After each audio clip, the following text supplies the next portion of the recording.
sense. It's not complicated. It's really not. It's not. Any one of you could come up with a sound enough idea that can work. And that's a fact. It's just lack of information, and that's what we've been starving for 55 years. That's what the population has been starving for 55 years. We just lack information in order to make better decisions for ourselves. Anyway, right now I want to introduce Ms. Diana Kelly, and she's in charge of membership.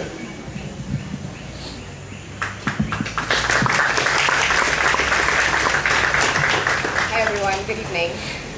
Hi. Alright, so this is the first time I'm on a political platform. I had never had a desire to be here, but I am. Felicia actually contacted me about 2 weeks ago and asked me if I'll be part of the team. Even though I believed so much in what the PEP has to offer, in the solutions that I've been hearing on the live, I was a bit hesitant. I wasn't sure if I could really handle the responsibility. So I talked to my husband a bit about it, and he said, Diana, this is for you. You should be doing this. And there are many reasons why he may have said that, but I just want to highlight one little story. I was actually involved in some volunteer work where I was able to help 2 young men from homes, one particular home.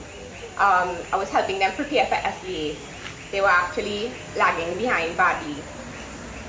They were being kept back because obviously they weren't on par. So you can't send them forward, you have to keep them back for at least 2 years, and then you can move them forward. So I was basically assisting them prepare for this SEA, and it took me about 2 years to help them, and I would go in the evenings and do remedial classes with them. They actually passed for 2 prestige schools, one of them being St. Mary's College, and I felt so elated when this happened. I felt like that's my child when it happened. But a few years later, I found out that he was actually expelled from the school because he had become very violent against other kids. Then I found out he was actually moved from the home that he was at because he molested another child within the home. Then I found out that he was molested actually by a caretaker at the home. I'm saying all of, well, there's one more thing, let me identify why he ended up at the home. He ended up at the home because his mother was a drug addict. His father left them, and his 3 brothers were shot in front of him. We all failed this child. I failed this child, the orphanage failed the child, the government failed the child. And I believe that there are things that could have been done to avoid the situation. The guns could have been harder for them to get that killed his brothers. The drug addiction that his mother had, I think systems could have been in place to really assist them in that area. The home itself, homes on the whole in Trinidad orphanages, because I've worked with many, they really don't have proper systems in place to help heal these children, because these children do come from toxic environments. And this is why we need PEP in place, this is why we need legislation and policies to change. And the only way to do that is to get into government and change those legislators. You all agree? 100%. But it's going to be a hard road. But if we have your help, it could get done. But we need your help. We need you on board. We need you to tell your friends. We need you to tell your family. We need you, if you go on my Facebook page, you'll think it's PEP page. Because everything is about uplifting the nation. Yeah? And that's what we need to do. We can't be ashamed about it. Because I actually feel a sense of pride when I put on my PEP badge. I go to the market, I go everywhere with my PEP badge. And that's what we need to do. We can't be silent anymore. We need to let everyone know PEP is here, and these are our solutions. These are the issues that we are addressing. Would you like to be a part of it? Invite them to a meeting. Tell them about the page. Tell them about Philip Live. We need to spread the word. We need to get it out there. And word of mouth is the best marketing tool that we have. Yeah, and you all know we have a lot of people here that talk. So let's utilize that tool. Yeah. So our sign up team is on this side here. So just in case any of you all need to leave a little bit early, feel free to come on this side and sign up. Yeah? And even if you're unsure a bit and you need some questions answered or something addressed, feel free to approach any one of us here or the members on this side, and they'll be glad to help. Yeah? So you'll have a good night.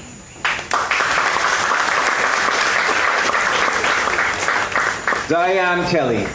Now, again, membership is very, very important, eh, guys? Somebody could just help me here with this, because it's like falling apart on me here. Thank you. So, again, yes, people, membership is key. It's 1.3 million of us. And truly, for myself, I really don't want us to move forward without 1.3 million people. I truly don't. This has to be a holistic move. It has to be for everyone. This is not no COP. This is not no MSG. This is nothing that has ever existed before. Because we are not political people. We are not of the political cloth. I am a regular guy. I own a regular business. I do regular things. And I am just in shock as a citizen to have to live in the environment that I'm living in. And it's why I stand here today. I have no desire, and I will keep saying that, I have no desire to be a part of politics. You have no idea. I continuously say it. And the day I can find someone to keep doing this, I will thank that person. You have no idea, because I have no desire truly to do this. But guess what? For my entire life, I have been waiting to see someone step up to the plate. I've been waiting to see someone actually do something without anything else as a motive underneath the table.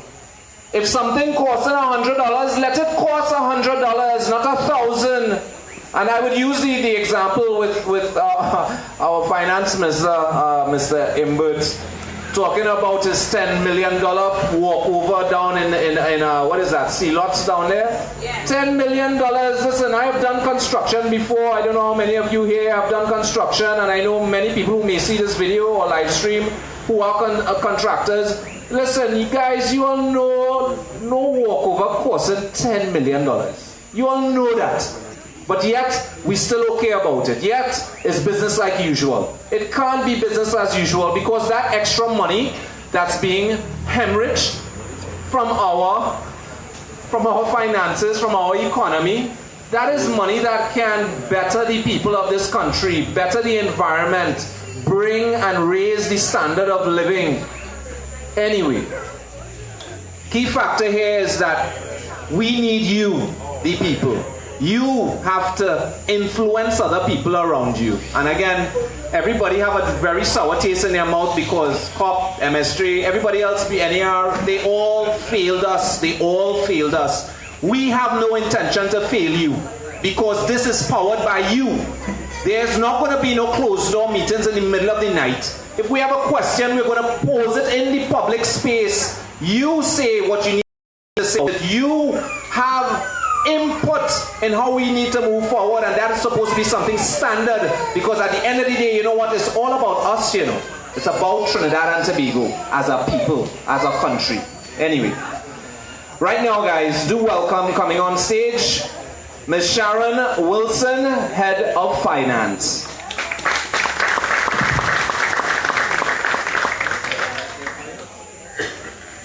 Hello, Barrackpore. Good evening. I just want to say thanks for coming out. I want to say my job always very simple. It's still difficult. Difficult in the sense of I have to convince the membership to, or I should say I have to ask the members, the public, to join our party, to come on board, bring your friends and family. We have to run a very successful campaign, and we need you on board. Would you like to have a say in a party? Would you like to be involved in whatever affairs the country has in terms of revenue and how things are being run in the country? Would you like to have a say? Well, I want to have a say, and I would like to invite you all to please come out, bring your friends and family, join the party, get involved in whatever activities that we are having. We are, besides financing and asking your assistance in membership, we are going to be doing some fundraising initiatives, and we're going to be advertising it on the page. Please come on board and support us. It's your party, and we would like you to have a say also. So my job here is basically finished. I just want to implore again, ask you all to please come on board, invite your friends, family, and try and contribute however you can, whether it's small or big. We don't want no deep pocket finances. We don't want anybody to control us. We don't want to tell us in terms of, well, I give you some money, I want X, Y, and Z. No, we don't want that. We want people, a people party, and we want you to come on board and provide whatever you can. All right? Thank you very much.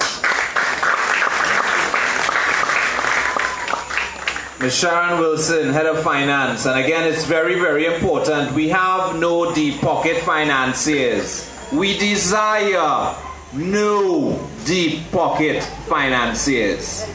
In fact, you know what? If you do have a deep pocket and you really want to help us and you want to drop $1 million or $2 in our pockets, no problem. Just don't expect anything in return other than a perfect running country.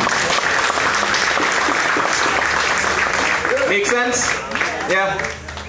So, ay Dios mío. Did I say that out loud? Sorry. All right.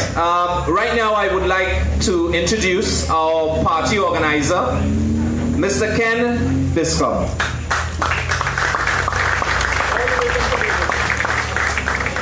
That's right, all the way from Tobago. Evening, folks. My name is Ken Biscom, as I think you just said. I live in Tobago. I'm a son of the soil, as a matter of fact, from right here, born in San Fernando. But most of my life was spent abroad. So I left TNT at the age of 9 and moved to the States, where my family moved, my parents. So I attended junior high school, university, work, started my family. But I always had a burning desire to come back home. It didn't matter how long I lived in the States, it always felt as a second home and not my primary home. So I made that jump and I came back to this country about 20 years ago, but I've been residing in Tobago, but I've been very much eager to try and fix this country because I have seen so much of what is wrong. In my view, for the last 55 years, we've been running a country without leadership. Absentee leadership. You know, as they say, when the cat's away, the mouse will play. And we have just been running down a wild way of, as Philip always says, do whatever you want. Okay? The only way we're going to bring this country back into some way of civility is when decent people come together and decide to make this country work for all of us. For all ages, our senior citizens, our young children, our families. I mean, I was talking to someone earlier today, and they said they work in Chaguaramas and have to leave this area to get to Chaguaramas at 3 o'clock in the morning. So he has no chance to see his children go to school. When he comes home in the evening, it's maybe 7 or 8. The kids go to bed. There's no family life. And at the end of the day, if you're not having time to spend with your family, with your wife, with your children, to play with your kids, trust me, something is wrong. And we see what's happening at the end of the day.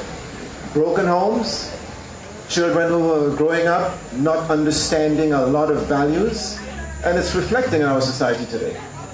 So my burning desire is to find people who has a fire in their belly, who wants to fix this country, to step forward, to lead, to fix the things that are wrong. Because we have simply too many things that are wrong. Doesn't matter where you look. In the judiciary, in our agriculture, in our economy, in our education, everything is dysfunctional. Even basic ground transportation seems to be dysfunctional. And it's not because most of us don't know. The people that we have trusted to lead this country to a better place are taking us for fools. They are there, they're not taking our vote. And exercising the power we have given to them to make this country better. Each 5 years they come and they ask us to vote for them, and they go in there and we're hoping we're going to get change. But as you know, all we get is exchange. And we've had enough exchange. It's time we take this country to the place that we all deeply desire to be. To me, it hurts me when I look at the news media and I see people crying, business people suffering. There was a news yesterday about a woman who she had to hide her face because someone broke into her business place, not just once but twice, beat her up badly. All she's trying to do is make a living and enjoy her life. We shouldn't have to live like that. So,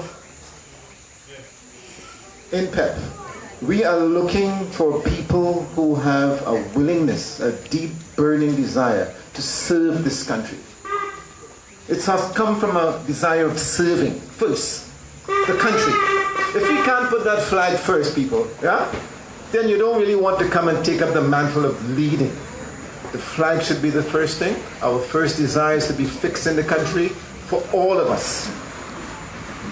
And my job as the party organizer is to really try to reach out to those people who really want to come forward. Have that fire in your guts. You want to fix things. Okay? Step up. This is the time. As I said not long ago, everything in history, there is a time. You know? This is the time that we have to take to. If we don't see that opportunity now, that has actually taken up the mantle of being the tip of the spear and is really plowing through and is, you know, making everyone aware of the realities. People who are deeply burning with a desire to fix this country. Come, join the PEP. Okay? Let's fix this country. It's going to take a lot of hands, some very committed people, and a very patriotic people. Thank you. Yes, Mr. Ken Biscom. This is the party manager. He's basically making the sense of all the nonsense that we have to deal with within the party.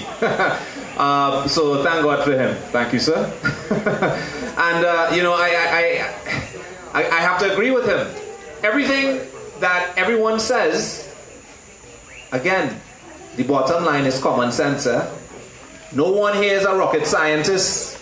No one here has a doctorate in front of their name. We have a man who is running a country with a doctorate in front of his name. Doctor. All right? Now, as commoners as they would like to call us, right? Because I am in that class. I'm a regular guy. And I look at him and think he must be well educated and, you know, he must have a plan. A plan to move us forward, a plan to make things better. We have independence since 55 years, right? 55 years? 55 years. And we are still dealing with the same things. Administration in, administration out. Same things. If you listen to the Calypso, listen to a Calypso from back in the 70s. And you're going to hear that the same thing that they've been singing about back then, about where don't have water, who gets in dirty water, I mean, it's the same things they're singing about. When is it going to change? It's going to change with us, the people. Us, not them. We are the boss. Because we are the one that take the time to redden that finger. And we did it for a reason. For betterment.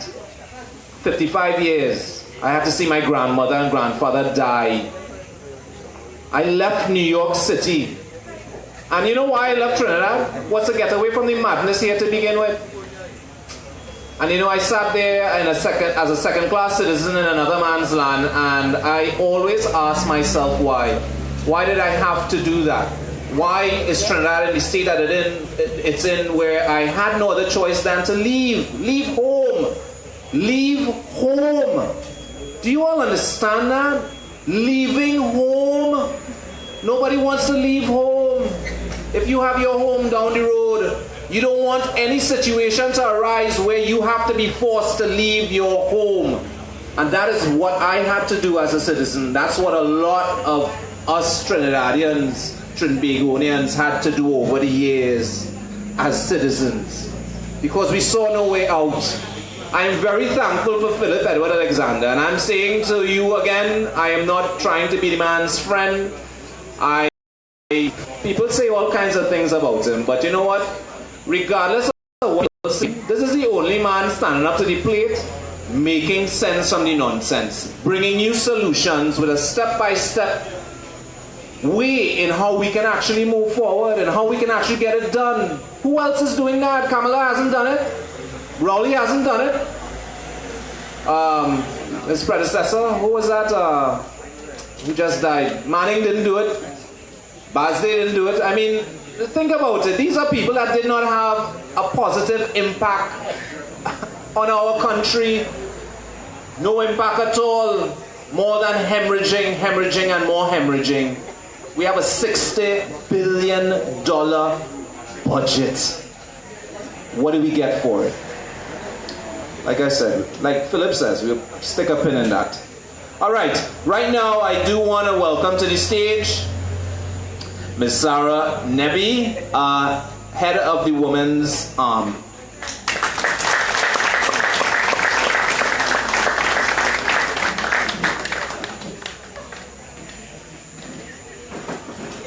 Hi, good night everyone.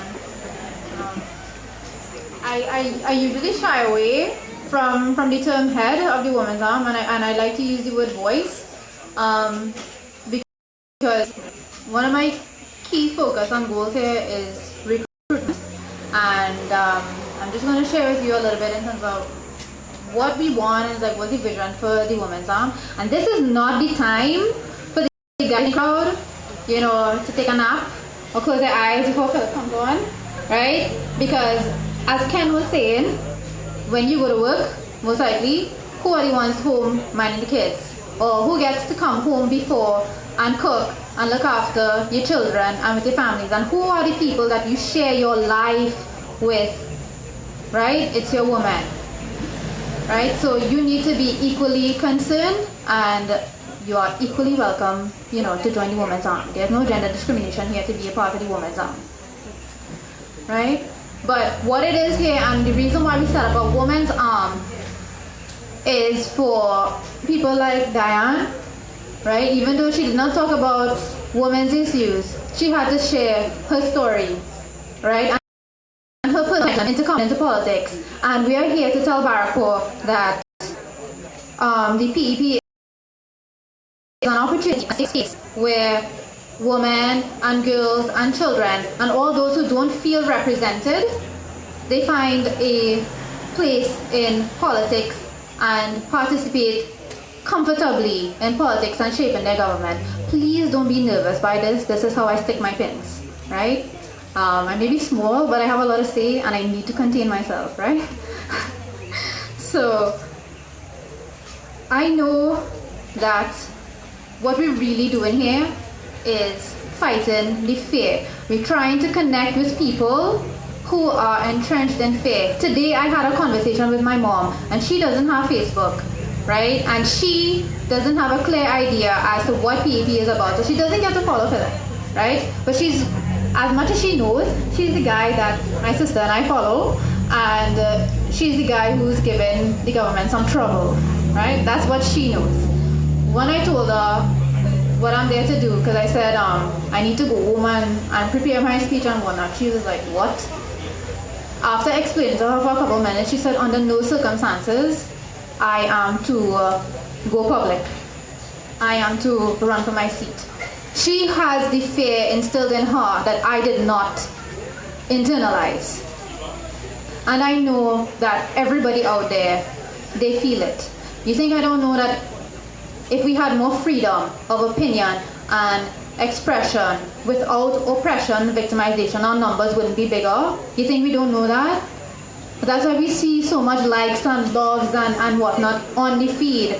But in terms of the numbers, you know, we need to be patient and we need to understand. And we do understand. I'm here to tell you that we do understand the struggle. And I'm here to tell you You have a safe space, you have a hand, and we'll help you along. We want you, women and girls and people, right, and all of Barrackpore, and share your testimonies and share your stories. Because my vision for the Women's Arm is so that a tea party and a protest is not a highlight of an accomplishment in terms of what the Women's Arm of whatever political organization or civil society did. That is not a highlight. That is not an accomplishment. Perhaps we could do it for fundraising if that's what you all want. We do protesting as a means to do something. It is not a highlight. And that's what I want to encourage and to change. But we can't do that, and I can't do that by myself. And one of the things that I know as a woman and I know as a girl growing up is that, and I had a serious problem with, was that I had others speaking for me. And that is one of the critical things that we want to address in the Women's Arm. You don't want me to tell everybody how you feel about a particular issue, whether it be housing and transport and safety, because these are the issues where the Women's Arm is getting involved in terms of adjusting policy and legislation, right?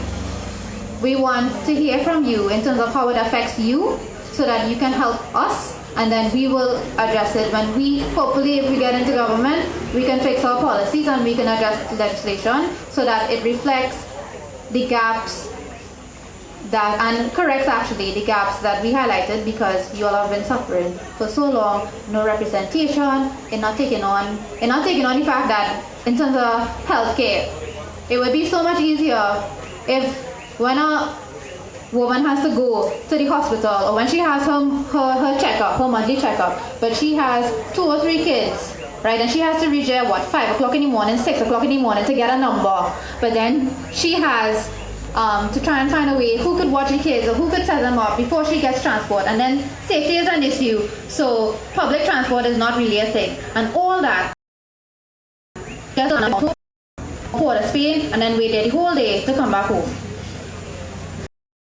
You understand? That's why we say 41 healthcare centers, and that is a woman's issue. It doesn't come across as a woman's arm issue, but it is, right? So thank you all very much for your attention, and have a good night, Barrackpore. Sarah Nebi, head of the Women's Arm. And again, it is women, you are being addressed, you've been left behind, and not only women, men as well. Because men are abused in our society, you know, in many, many different ways. And it simply has not been addressed. When a man talks to his partner, in fact, most men wouldn't talk to their partner about what abuse they may be going through, whether it be in the home, whether it be psychological, in some cases even physical. And I know it would be a little hard to believe, but I know some guys that get really good spankings. Just kidding. But anyway, what's that? Plenty of women out there beating their husbands. Yeah. There are a lot of men that are being abused, and you know, the situations and dynamics towards it are all somewhat different in some way, form or fashion, but again, it's simply not being addressed. There aren't the bodies available in order to address these things for both the male and female gender, for children, and so many different aspects within our society. I mean, again, PEP people, Progressive Empowerment Party. This is going to usher us a new future, one that every citizen will be addressed, one that every citizen will be heard.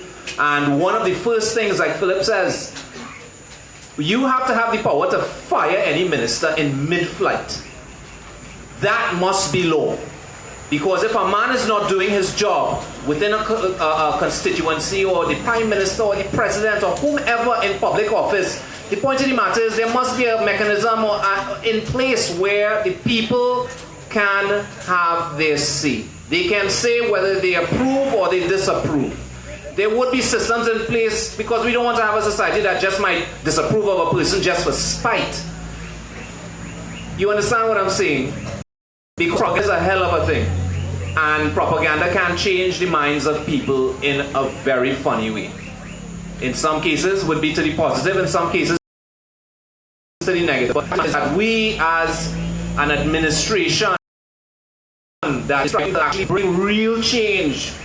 You don't understand. We truly have a serious think tank that has been working around the clock, 24 hours, addressing every living aspect of everything on the ground here in Trinidad and Tobago. For everyone, every creed, every religion, every community.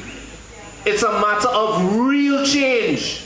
This is not joke change. This is real change. And I say again, I have no desire for office. I don't want office. If there's someone who's able to do the job, come, stand up, let me know, let us know. We'll put you in place and we'll make the mechanisms available to ensure equality and transparency. And that is what the people want. That is what they need to have in order for us to forge a way forward. Because if no one can be accountable for anything, or no one can have a level of transparency in what the heck is going on, then we're going to end up in the same position we're in now, if not worse. Perfect example, Haiti. Perfect example, Jamaica. Perfect example, Guyana. Number one example, Venezuela. That's right next door to us, people. Right next door to us. And we are not far from it, because the same exact steps the administrations of the past is taking here on our land, we can look at the blueprint to that happening, or which has happened in Venezuela. The dynamics are almost the same. The decisions being made across the board where they are concerned versus what we are doing in our time of tenure are almost the same. Bad decisions, no transparency, no accountability, everybody doing what the heck they want to do in closed doors, middle of the night business. No. We say no. Anyway, like Philip would say, putting a pin in that. Right now, Mr. Rudy Paul. Where are you, sir? Do welcome Mr. Rudy Paul, and he's going to enlighten us a little on the food production aspect of things. I know you're trying to be shy tonight. Don't be shy tonight now. Come, the people need to hear you. Good night to the table. Good night, Barrackpore. Barrackpore, I hear all you. Okay. As indicated, my name is Rudy Paul. I'm not sure if I could talk about anything in particular that hasn't been said already, but I think we're all here because we have some of the same concerns. And the concerns basically are everything in Trinidad and Tobago right now, nothing is working with. I ain't know about all it, but from where I sit as a social scientist, if you want to call it a rocket scientist, a social scientist, nothing in Trinidad is working. Everything seems to be dysfunctional. Everything. I asked somebody to tell me one thing that this government did since coming into office that made our lives easier. One thing. My charger, so. Anybody can identify any one thing that... I just came around the corner around here, and I know these have been representing this area for years. And right by the corner, there's a big hole. Anybody see the swimming pool? Well, you know the swimming pool right by the corner? I almost break my neck coming on inside of the swimming pool. And the man lived, how far he lived from the swimming pool? Anyway, they bring me here to talk about that. They asked me to talk about agriculture. I ain't know what I'm going to say about agriculture, but I'm into agriculture too. I'm into everything. I could talk about passion fruit. I could talk about passion fruit with a passion, but I ain't going to do that. Part of the concerns we have in Trinidad and Tobago, we have a large, I don't know if anybody knows, our import food bill. Our import food bill is between $5 and $9 billion. 5 to 9 billion, like in B, billion dollars. We import every damn thing we eat. If you ate it today, it was imported. The only thing we might import maybe some dashing bush, or 1 or 2 tomatoes, or some lettuce or something like that. Everything else we import. And a country that cannot feed itself is in serious trouble. For those of you who don't know that. Because we have a fellow named Donald Trump, I think is his name or something like that, threatening war with China and a couple other people, and some soldiers saying that if he asks them to push the button, they go push it, which means we could go to war in a second. And if they go to war in a second, we have no food coming in. All you realize that? All you realize how easy it is for us to go to Venezuela status? Venezuela people right now starving. Like it bothers me when I see videos about Venezuela, and I know the CIA is involved in some of that. Good, bad, or indifferent. But we need to be able to produce food. We have some of the best land. We have everything in Trinidad and Tobago. Right? Why is it that we have everything in this country and nothing works? After 55 years, they're going to be giving out some, they're going to have some march. They're going to be marching up and down. That's the only thing the police, the army, the fire department, all of them good at is marching, right? They're going to be marching on the, I think it's Independence, what is it? August 31st or something like that. I see the president say he's giving out awards now on Republic Day. He changed it from Independence Day to Republic Day. But we need to be able to produce food, folks. Barrackpore has some good land. You know, if when you get a lemon, when you get a lemon, you have to make lemonade, right? You have to work with what you have. The Grande Valencia area, they are well known for having gravel and sand and all the other kind of things. Labre is known for the pitch lake, and certain other geographical areas are known for certain natural resources. Pointe-à-Pierre, we know about the oil and all that kind of thing like that, right? So, given the fact that Barrackpore is, I think we need to get involved in the agriculture a little more. One of the problems or one of the challenges with agriculture, when my parents was growing up, agriculture didn't have no money. Agriculture was catch-ass.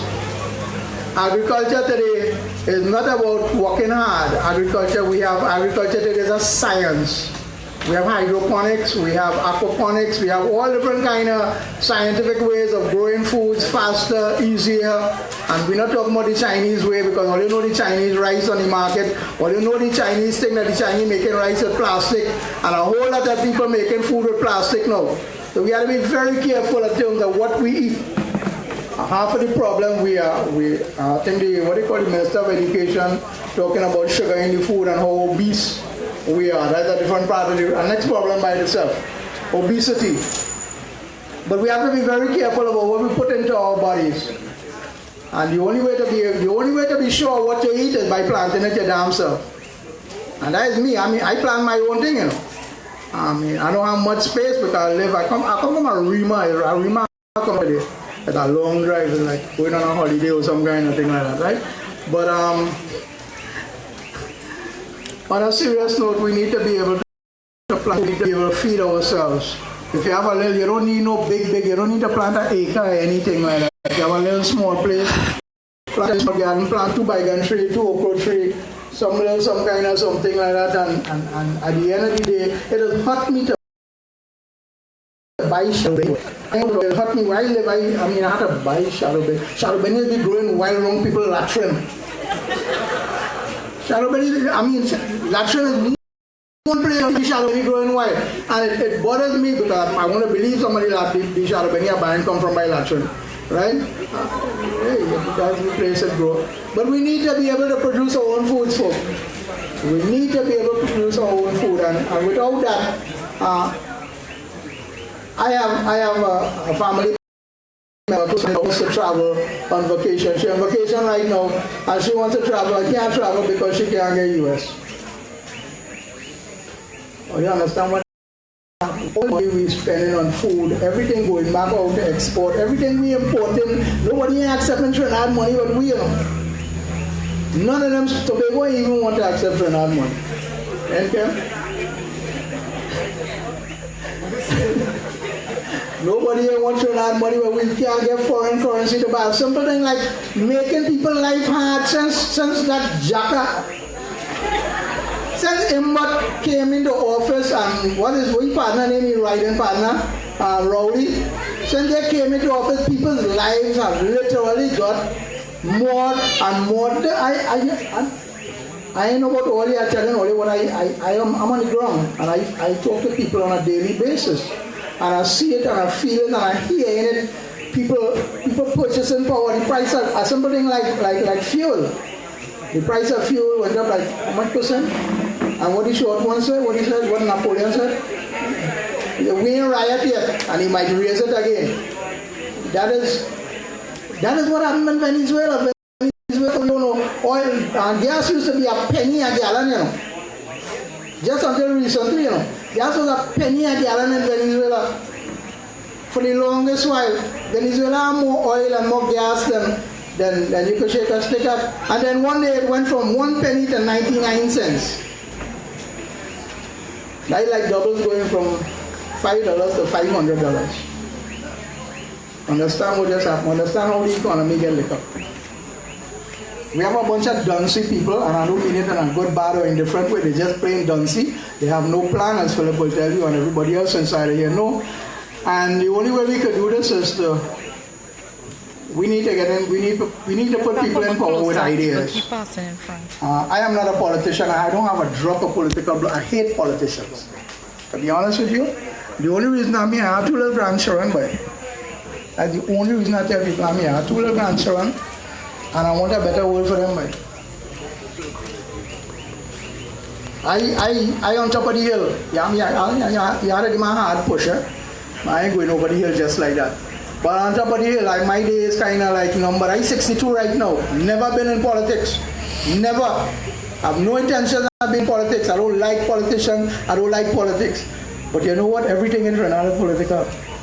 To get water is political. To get your road fixed is political. You go in the hospital is political. To get a passport, you need a recommendation. My board paper say I'm born here. I still need a recommendation. I need somebody to sign and say, well, they know me how much dotishness like that.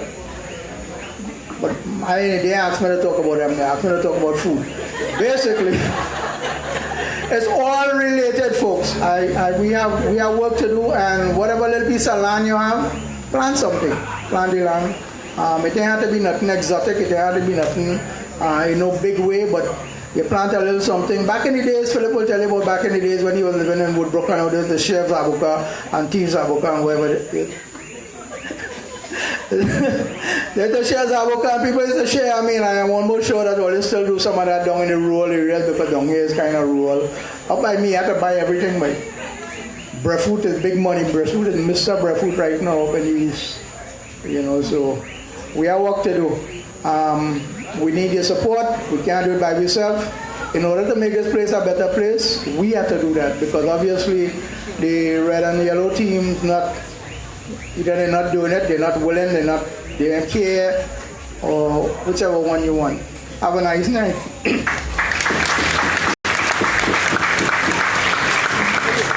Sir Rudy Paul. That's what you know. And again, he's off the ground. He's regular citizen, regular man like me and you. The change is here. Change is here. Trinidad and Tobago, Barrackpore, change is truly here. I wouldn't waste my time for this. I don't want to get rich. I don't want no contract. Again, I am a businessman, and if I can ensure I give the people or be able to be an instrument to be able to allow the citizenry of Trinidad and Tobago to have spending power. Hear what I'm saying, eh? I have no desire in corruption. I have no desire in stealing from the treasury. No member of PEP has any of these desires. What we forge for people a better way of life and spending power. Spending power to the point where you can patronize the small businessman in your community. You wouldn't have to run to Price Smart every minute to buy stuff in bulk because you wanted to be at a cheap price. Because you don't have money. You need it to last for 2 and 3 months. Why? Because you don't have money. If you have money in your pocket, you can willingly patronize your neighbor who is a small businessman. He might have a parlor, he might have a small little pharmacy or a mechanic shop or whatever. The point is, we are not a happy people. The only recent time we as a people were happy and could say that, yes, we were Trinidadian and we did not see color, we did not see race, we did not see religion, was when we almost got to Germany for the World Cup. That was the only time since our independence that Trinidadians in 48 hours had no crime. There was nothing wrong. Everyone loved everyone else. Everyone was proud to wave the Trinidad and Tobago flag. No one was an Indian. No one was black. No one was Chinese. No one was white. Everybody was Trinbagonian. That's what it was. So 48 beautiful hours. I will remember that for the rest of my life, because that was a time that I actually saw the potential of us, the people of this country. We are good people, you know. We are. We all have great values. It's just we are misguided right now. We have too much clutter around us. There's everything going to hell. And that's what it is. We'll stick a pin in that. Right now, I do want to welcome to the stage Shamala Miraj. And she's part of our PEP advisory team. And again, this is a regular citizen. And she is helping us forge a way forward. And this is what we ask of you, the citizenry. But anyway, let's hear from Shamala.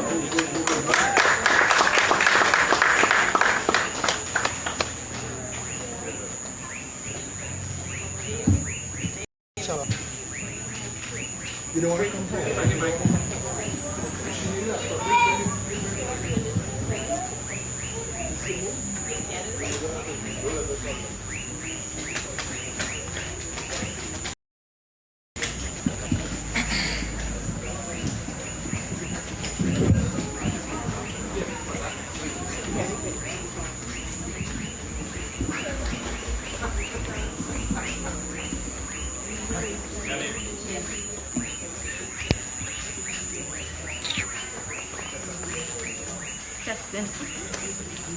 Thank you.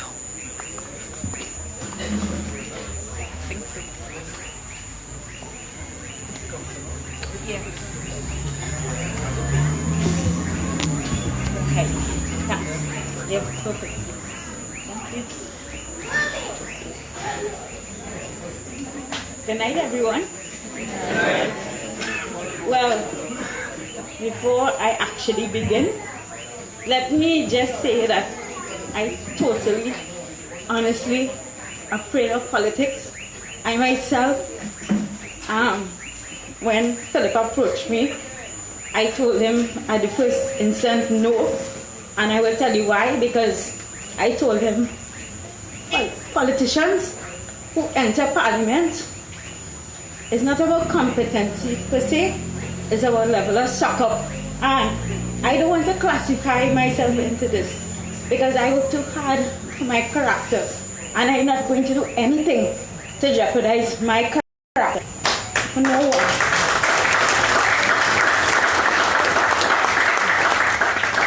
And I told him I don't mind working in the background, and I also told him, you know what, I respect him. I know him way a couple of years ago from the Jericho project, which deals with homeless, disenfranchised, and disadvantaged people. And I have gained a level of respect for him because I always had a soft heart due to poverty. And I don't like seeing people feel hungry or say they're hungry. I don't like to see a vagrant on the road and I will be eaten. I won't eat. I do not talk about food in public because I don't know who next to me hungry and cannot access food. So anyway, let me start. I just wrote something about Barrackpore. So before I begin my actual contribution, I want to thank the PEP, Progressive Empowerment Party, for choosing Barrackpore to have one of its initial meetings.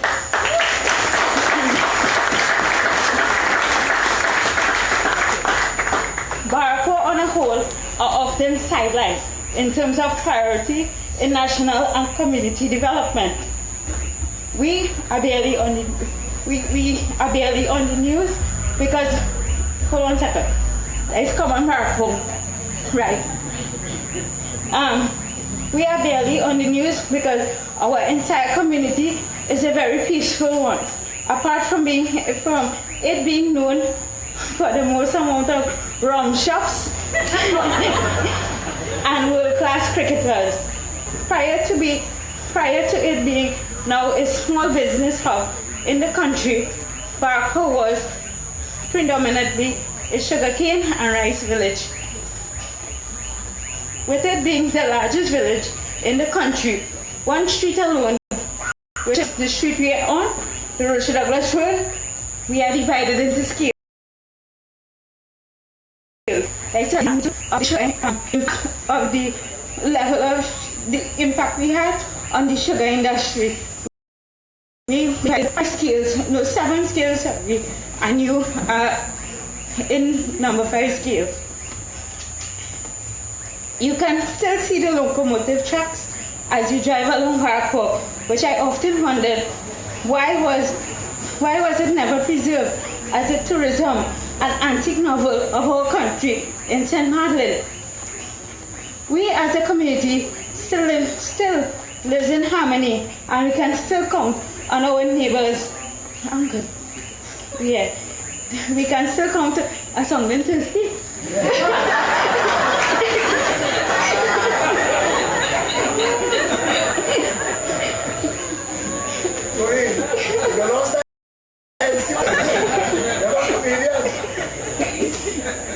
We as a community still lives in harmony, and we can still count on our neighbors to look out for our safety. So I say welcome, and I hope our community and surrounding like Muruga, Pinal, Devi, Princess Town gets the attention it truly deserves. Right? So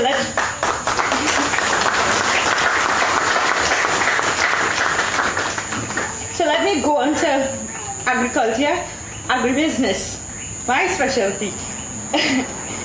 Well, before I actually begin, this is the first time I actually on a public forum talking about my actual profession, because oftentimes I would come speaking more social and I would be more involved in terms of experience other than work in social development. So I'm a lot involved in social, so it's a two-way street for me. Right, so I'll read a piece that I wrote on my consultancy business. I went through the TTMA, that is the Trinidad and Tobago Manufacturers Association website, and I got a list of all its persons that were registered. And do you know, out of 209 registered manufacturers, 68 are actually agribusiness and even deals with food production and agro-processing. They don't know that. They classify it under something else. Right? So, and then I went on to say, can this improper classification or not having a subclass lead to misinformed policies and programs that would shrink the gap between farmers and institutional buyers? How can these agribusiness partner with local suppliers to absorb supply and demand? Can this be a factor that sees non-shrinking of our food import? There was no synergy, no cohesion between farmers, institutional buyers. Often, farmers and institutional buyers would be a price war. So, farmers always want a higher price, and buyers, let's say, local agro-processors and local restaurants would want a lower price. So, they're always a price war. With farmers wanting higher price and at farm gate price, and institutions wanting at farm gate price or even lower, consumers would frequently complain about price fluctuation, the effects of which can be buffered with effective communication, predictability of the market for crops, and often skewed, resulting in either a glut or insufficient supply of commodities for a particular period. So for example, one year you would see the market flooded with one particular crop and farmers wanting to, sell, and they're not getting a market, while institution wanting a next crop. So it has no mechanism to predict what crop, to plant at what time, or who would want it. I'm reading, I'm talking, I reach. Also, consistency and uniformity of commodities hinder institution, which adhere to standards. Hence, the topic of supervised communication, such as farmer boards and cooperatives, needs to be addressed. So I did a research for my thesis for my master's, and the results show that over a 9-year period, there were actually little volatility, little fluctuation in prices, as opposed to within a year, which was very strange. And that was done at the Makoya market, which is the hub of wholesale fresh produce for root crops and vegetables. Direct information to go into any form of agribusiness are not available easily, readily, or in a timely manner. And this would generally see a lot of interested persons be deterred. So to get a lot of land, and a lot of land is not plenty to go into agribusiness or agri-farming in Trinidad and Tobago. But to get just one lot of land, you have to wait. You have to wait, contact the ministry, and wait until somebody releases land that they own, that they previously leased, in order to get into farming. So I asked them this. I said, well, I get a lot of land. You think I'm releasing that? No. So why don't we demarc areas that we could actually have agriculture done? So that links straight to rural development. Oftentimes in suburban and rural areas, agriculture is the biggest industry in those areas. And in my opinion, and based on studies that I've done, we have to diversify from not the economy first. We have to diversify from the community, which is my group. We have to diversify from the industry, the sector, the industry, the sector, and national. So you're moving up. You don't diversify from an economy first.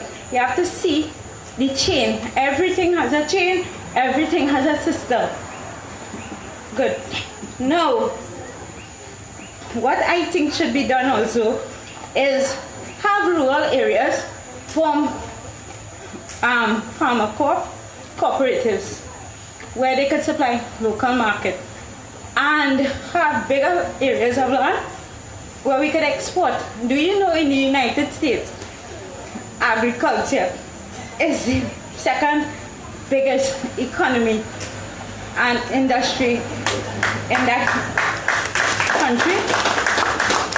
It is huge, and it is also the second largest income earner, not only income but employment, provides employment, and not only in terms of farming, but from people with masters, PhD degrees, all levels, because everything works in systems. And they focus on large-scale farming, and they focus on small-scale farming. We do not, in Trinidad and Tobago, it's seen that agriculture is, just a sideby. It is not a business, and we need to put in business. Respect to agriculture as well. We need to segment in terms of crops, livestock, fishing, and then the cocoa industry.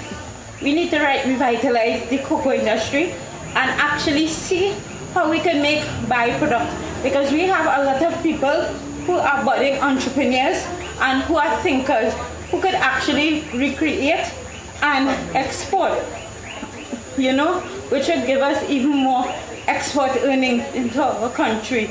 So there's so much you could do, and this is so many of what I'm talking about, of what we could do in the agri-industry.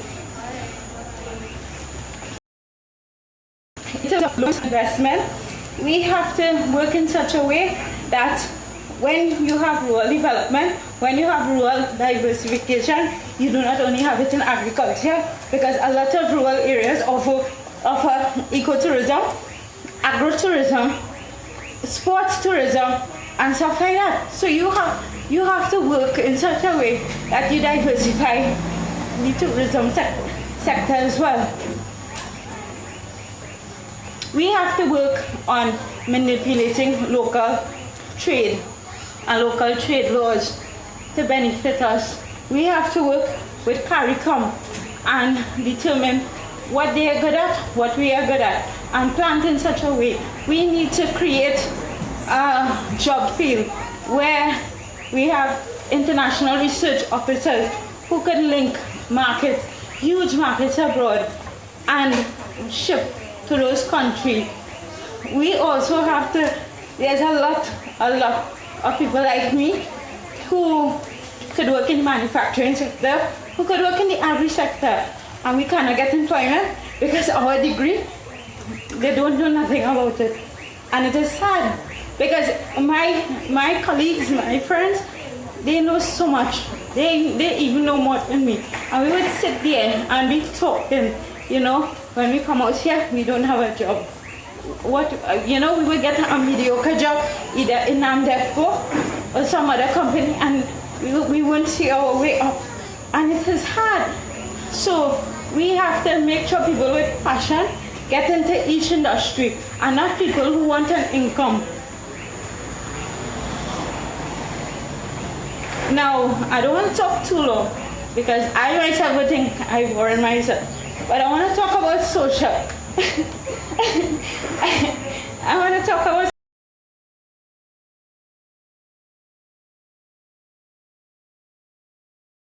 social.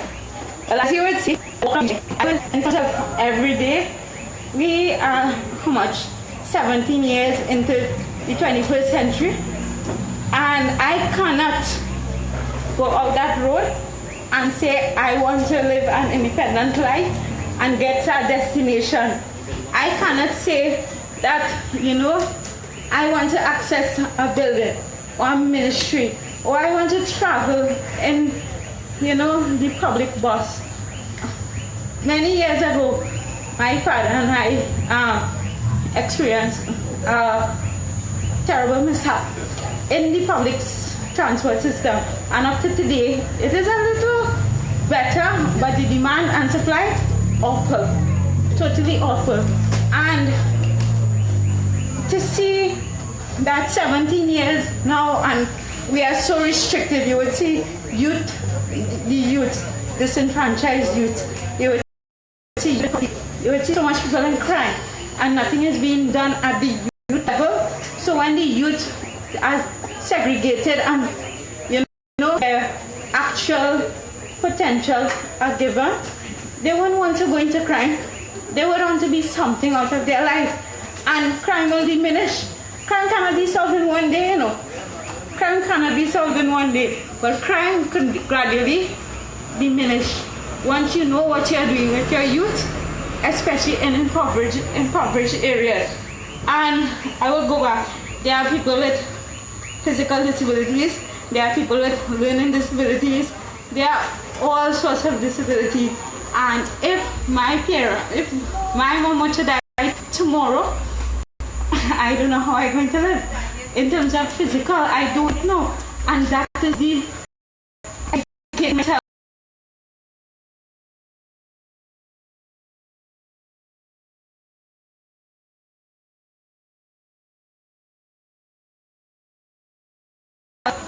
That is the reality.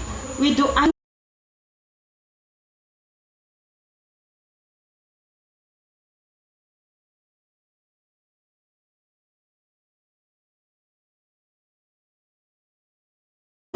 And people who want to do better in this country are sidelined. I want to say I see people who actually have solutions and are given the opportunity. And I see people who are actually, there and fighting and are given hope. But people who are in the negative sphere in life are given all the attention. You know why? It makes news. And we have to stop that. And we have to go back into a moralistic society in order for us to be able to move forward.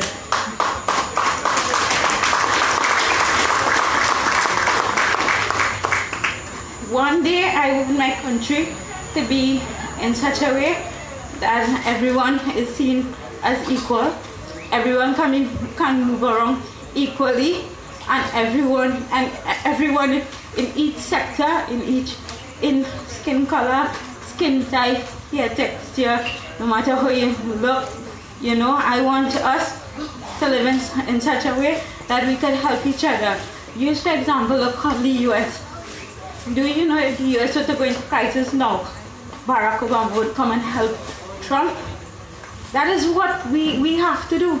We have to link each other, and we have to be open-minded to critiques and to help. So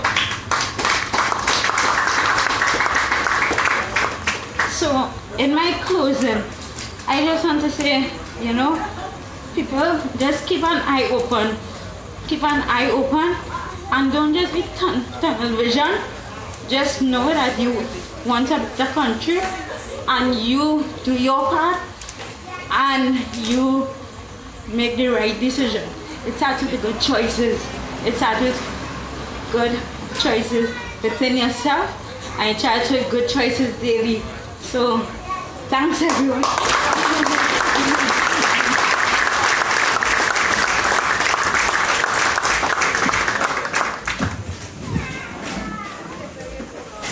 Give it up to one more time, Shamala Maraj.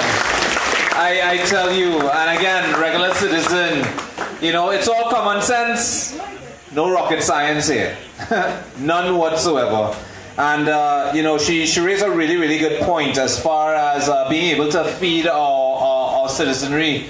If we do have a world war that breaks out tomorrow, at present we are not able to feed our nation. We can't. And that's supposed to be number one priority from day one. From the day we got independence, we needed to ensure that every one of our citizens were not going to be hungry.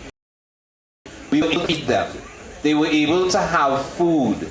It has not been a number one priority. We've done all that we've done in our time of governance, and what we've closed down Caroni, we have neglected agriculture. I mean, listen, the millionaires in this country is not supposed to really be just contractors, In my mind, the millionaires actually should be the farmers. That's just me. The farmers are the ones who provide life, and life in the sense where we're able to sustain it. Because what do we need to do? We need to eat. Yes? Right? We die if we don't eat. So the point is that we need to ensure that we can feed ourselves. And we're not putting that as a number one priority. So in my mind, I think that's a huge, huge problem. And we are not systematically looking at the science behind it as far as how are we going to secure our food security for the next 100 years. That's what I'm saying. That's how far forward we're looking at. That's how far forward we're thinking. That's what we're trying to do. We're trying to set things in motion that will not upset our society for the next 100 years. Any administration could come after. The key factor that we want to ensure that we're able to put in place is where the final say is by the people. It's by the people. You're the ones who are to say yay or nay. And that's what we need to ensure that we can create. We need to have that system in place because we need to know down to the ground level what each and every one of you thinks. What each and every one of you are dealing with in your own community, in your own constituency, within your own situation. And the only way that we are supposed to be able to know this is through dialogue, through communication. We need to be able to hear your voice. We don't want to be like the other administrations in the past where you vote us in office and we are in our offices. You can't see us, you can't hear us. 4 or 5 years pass by and you don't even know what the heck your MP looks like. Why? Because he's not even on the ground, he's not interacting with you all. No one knows what anybody thinks. You don't know what he thinks, he doesn't have no clue what you think. We want to change that. That's really, really important. Because the lifeblood of this country boils down to the people. It doesn't boil down to the concrete road. It doesn't boil down to anything else but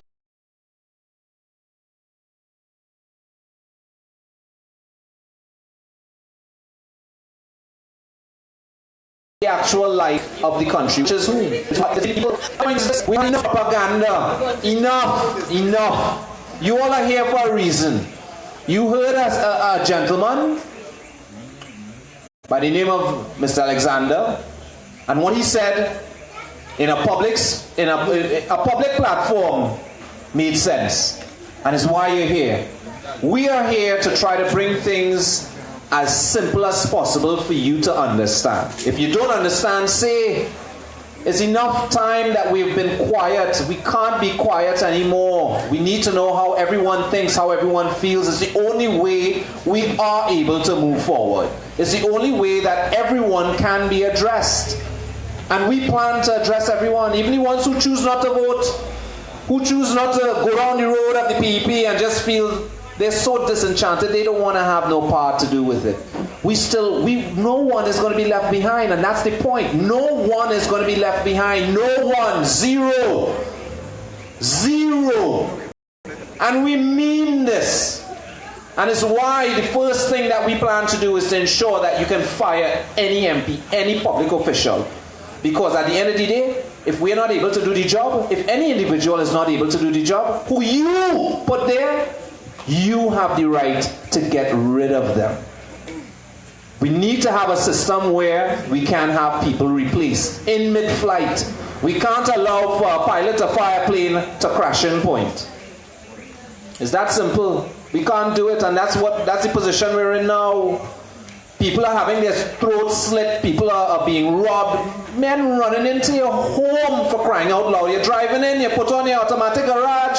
As your car going in, a man walking in right behind your car. This is the kind of madness that's going on. It's just a matter of time before most of us, if not all of us, is directly affected by it. When I first came back here from New York, I spent some time over there. This was in 2004. And I sold everything. I sold everything. My home, my car, business, furniture. I had some stuff. I packed it into a container and I brought it down the road. All my neighbors see this container pull up. Woo! Red man reach, boy. Red man reach. All kind of thing come out. So the first thing in people's mind, he have money. Oh God, he have money. And it's not TT dollars, you know. It's us. It's us money. Right? And that resonated so much through the community as people simply talking. Nobody knew me. Nobody knew where I come from, what I did. Nobody have any idea what type of blood, sweat, and tears I, as a citizen of Trinidad, had to go through and endure in a next man land as a second-class citizen. When you see Trinidadians come back here and want to play this big thing, oh, this, that, and it's like a bed of roses across there, don't be fooled, people. Don't be fooled by that. They might be yes, that found themselves in a really good position where they're able to talk this way, but the vast majority of us that travel abroad and decide to stay there and try to put roots down, it ain't no joke. No joke. I found myself holding on a full-time job and 2 part-time jobs. It had a period of time for 3 months I had to sleep on the damn train in between jobs. And that's to ensure I could, to keep my apartment or keep my home, to be able to feed myself, feed my family. This is what I had to go through. Okay. Thank you for that one. That's what I had to go through. But my point of leaving Trinidad was because I wasn't happy about what was going on the ground here. I felt scared. I wasn't safe. I didn't feel safe.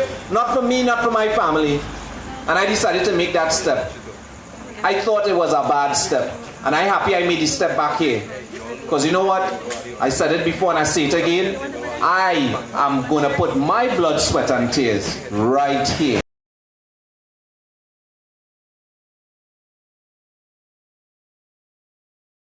Because this is the land I am from. And this is what I see. Because you know what we need to do? Oh, yes. Hold on. Wait a minute. Just, could the driver PBT 5218 just go over to your car? We just need someone that wants to come out. Thank you. PBT 5218. Play it again, DJ. So you know what we need to do? PNM and UNC. And anybody that come after that, vote them out. We need them out. We need sense, common sense. We need a way forward. A way that we can chart a course to bring security, not just for us, for our children and the generations to come. That's what we're fighting for. What you want to be, your vote can protect our country's faith from using well before it's too late. If it is that who you're voting will be on a go. When you're voting, vote them out. If it is the proven to be your pull them out. When you're voting, vote them out. If it is the time now that change should come about, just as how you vote them in, vote them out. Register and vote them out. If they don't see, vote them out. Stain your finger and vote them out. Show them no mercy, vote them out. Put them up in total skull and utter disdain. Put our country together again. Ready? Put them out of power to be their reign. Let's put our country together again. A round of applause for our DJs. They're with us everywhere we go. To all the people who are watching us on social media, on Facebook, special good evening. I need to ask Barrackpore to guide me. Because this week's live videos was a roller coaster. Somebody tell me it was 2 love sessions sandwiched in a street fight. So I want to ask you, are they wanted loving or fire?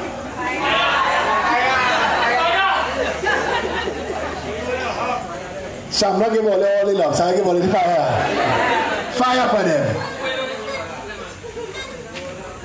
You're seeing what building here. You see it. The party is growing at a clip. There are people who came here tonight. They couldn't stay. They're going back tomorrow. They came from Canada to come, to be a part, to make a donation, to buy a t-shirt, to take some selfies, to say, we in the PEP and they gone back. The roots abroad and here is growing. People are coming on board this movement because they sense it's not just politics. These are people issues. I'm going to touch on everything Shamla alluded to because that's the start and the end of everything that we do. But I want to give a big, massive round of applause to all these ladies and all these gents on this table here and all the work that they do and their contribution. The people who did this, our new feather banners, I mean, I look around, I see red, white, and black. The party is a party. We in Barrackpore. When I saw the CPNM in Barrackpore, when last UNC went Lavantel, this party going everywhere. One people under one flag. That's where we need to be. They have led us astray. Now I see the days we G-rated. But y'all know if I pause in your mind, fill in the blanks, right? Bring 4 for me. See me. Where Rudy Paul? He gone. He whipped them into a frenzy and gone. Marshall.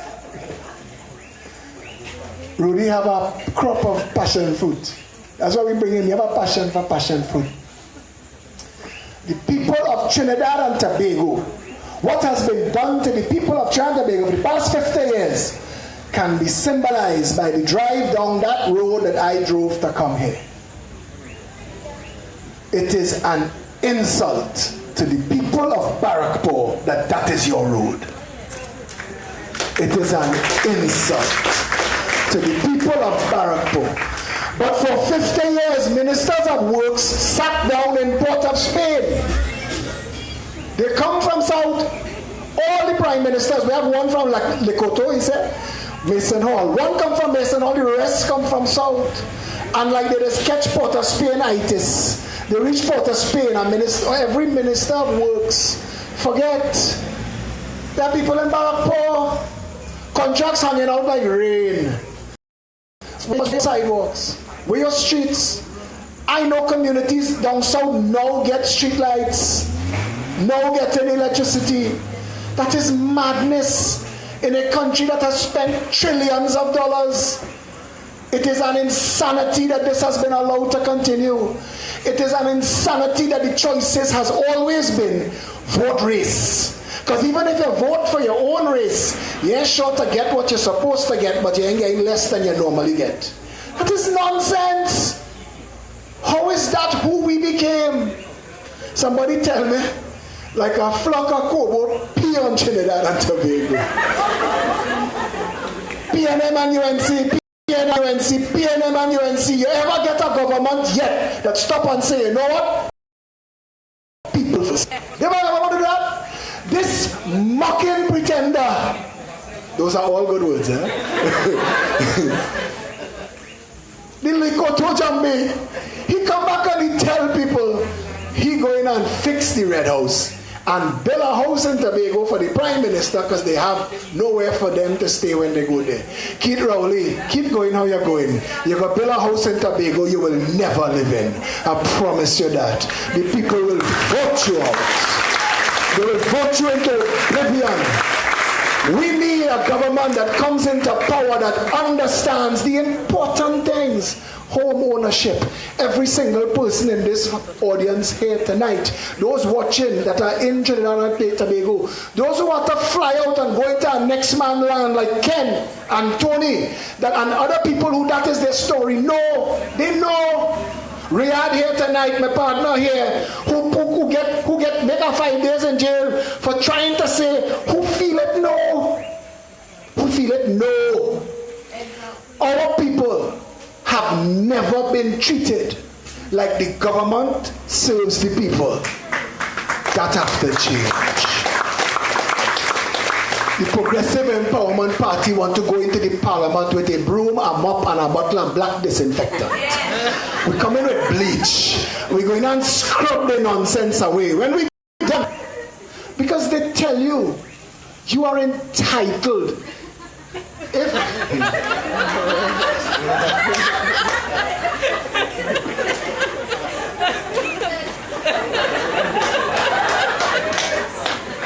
all your PEP members not nice, nah? Rowley, they bring something for you. They say this you.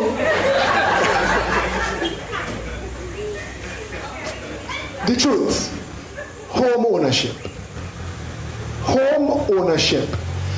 All of you who watched the video last night, watch me do some arithmetic. I catch my tail. I ain't count sums like that since school. The first $5 billion that they spent on the rip-off, the theft, the two governments, the two of them, two sides of the same coin, all their people tie up like market in cycle. $25 billion of the people's money and hand it to a company and say that is a bail.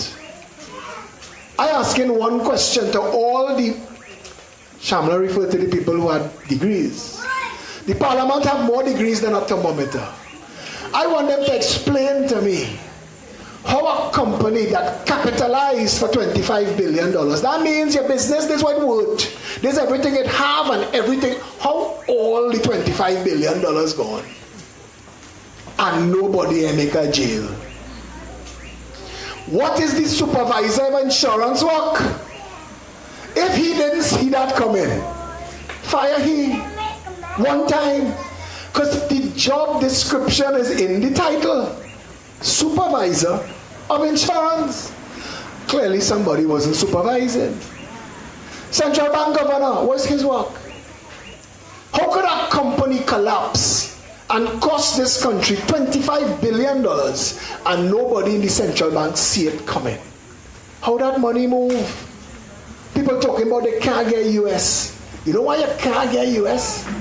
All them bandits that thief all that money in corruption through Clico, through CL Financial, in PNM and UNC, and all the banditry, you're watching what's going on with the boat. They can't find a place to say this where the boat come from, this who own it, this the office. Nothing. Lie after lie after lie. Thief after thief after thief. And all the people money jumping up, burying barrels in people's backyard, and they smuggling it out of Trinidad. How it going? US.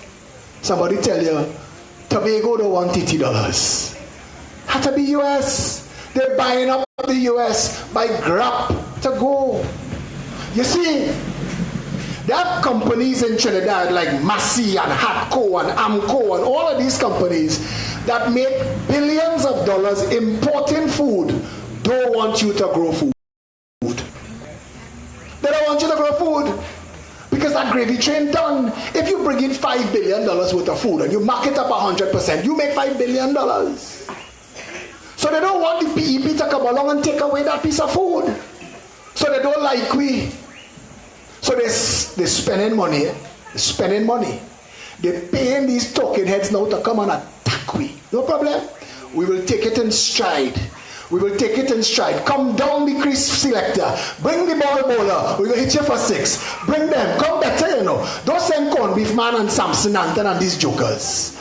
Come better. Come better. Call them. You stand up and talk. Rudolph, stand up and talk. Or let's stop playing hide and seek. The people of Trinidad and Tobago say they want representation. And if you don't give it, fire yourself. Fire yourself. They have a word, fire yourself.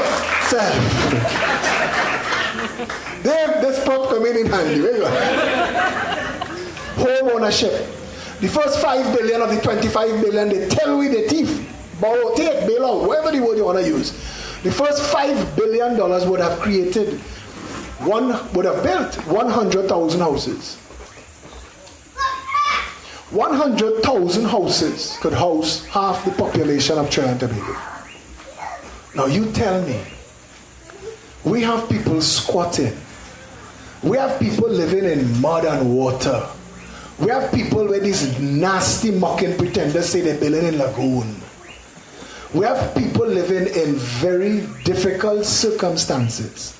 And not one of these governments, I don't care what they tell you about your tanty and your nanny and your poopa, you know, because that didn't help you when they was in power. Not one of these governments have said we set aside $5 billion for home ownership. Because the Progressive Empowerment Party's policies are very simple. Rebuild the community and rebuild the country. A nation is a collection of communities. If all our communities are thriving, our nation will thrive.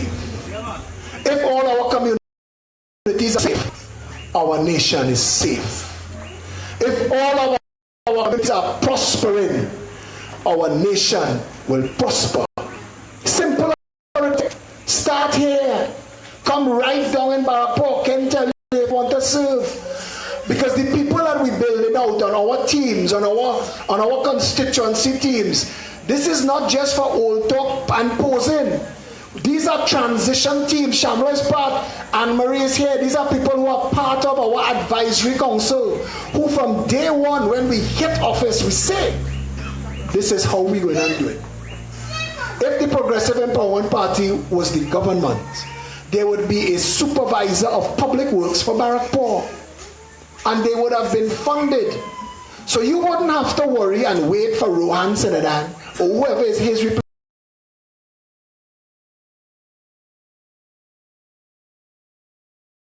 replacement when he fly out to Panama, we fund here for your roads and sidewalks here. And every other community would likewise.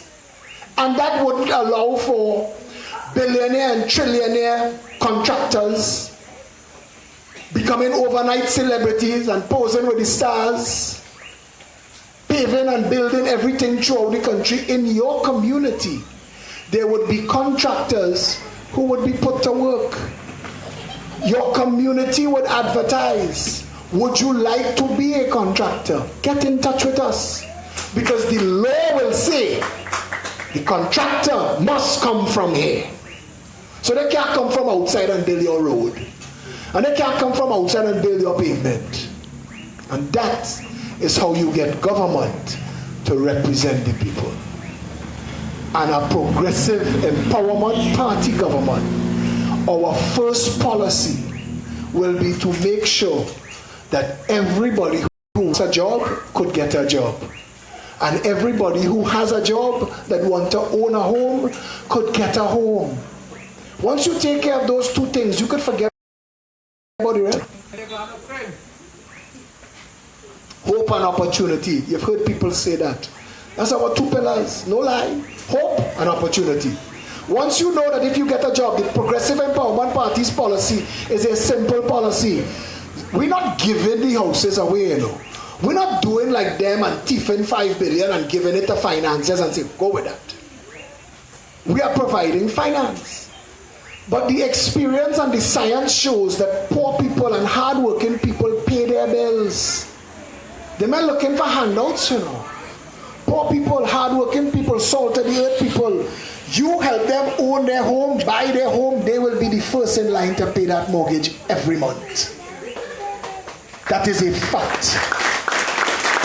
So that money safe. The money in Duprehan is safe. That money safe. And when we tell you zero deposit, we say that for a reason.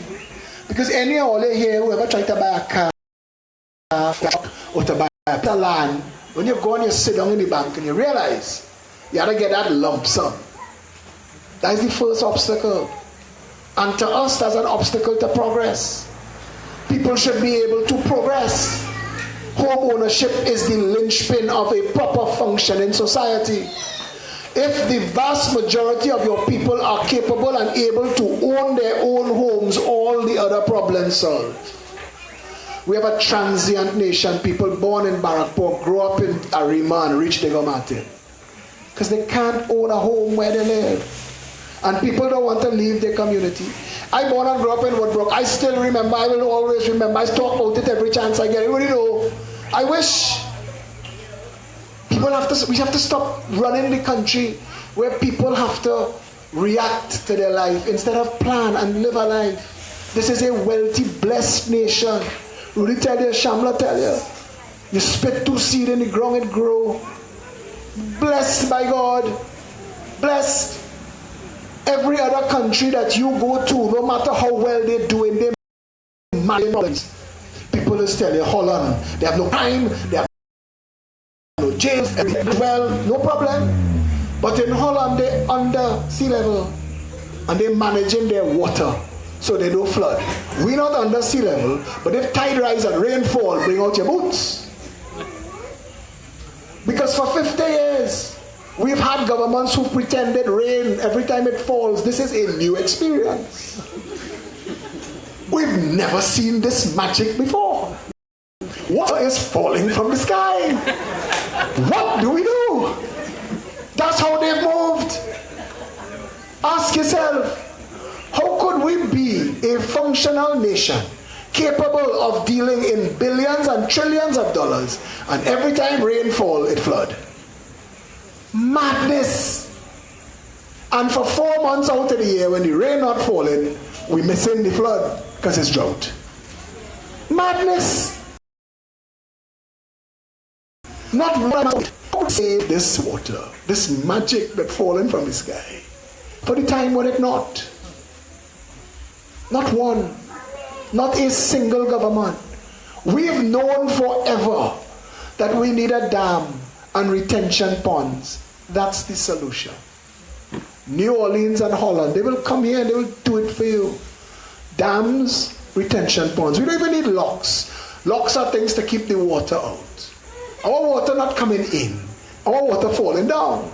So we just need to manage it, store it, keep it to use for another day. If we have too much, we can send it away.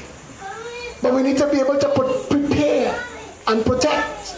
Not a single government for 50 years has thought to do that. We've built foolishness, pie in the sky projects, spent 10, 15 and 20 times their value. We've built stadiums and hospitals we can't use and do not need. We've spent billions of dollars on sappers, nappers and tappers and nobody knows why. Nobody knows why. You swear the amount of Cineplex this country have, Trinidadians only like movies. We have sapper, napper, tapper. We have 5 stadiums so far that I'm aware of. It could be more. And I don't hear about a football game every single weekend. The 2 biggest football clubs in Italy, AC Milan and Inter Milan, they share a stadium. We have more stadium that we could use. Lekoto Jambi going and build our next one in Diego Martin. We have more stadium that we could use. We don't use them, they're falling apart. Manny Ramjohn, Atobo, go in them stadium and see them. Go and watch what's going on.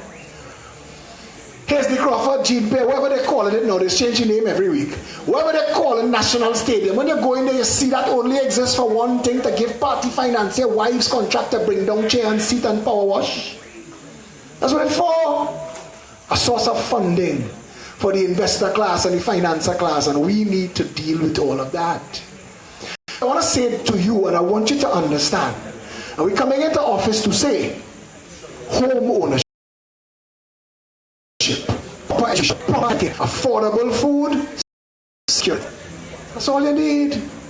You don't care what the government do after that. Rowley and Kamla could fall in love and get married, you wouldn't care. Because you own your home, you could raise your family, you could afford to live, you're safe. Somebody bust their toe, they bust their head, the hospital 3 minutes down the road. Your children going to school and you know if they are studying, well, you can deal with that. But you know the school is not the problem. A nation that has an exam called the SEA. And the SEA is a lie. And it is child abuse. And we've said that. And now everybody is talking about PEP. But we said it. Let's act on it. They're talking about it. Even the Archbishop said, this is child abuse. Children telling you, this is madness. Listen to the children out of the mouth of babes. The SEA exists for one purpose. To take all 20,000 children and try and cram all of them into 6 schools. Whatever overflow also ran.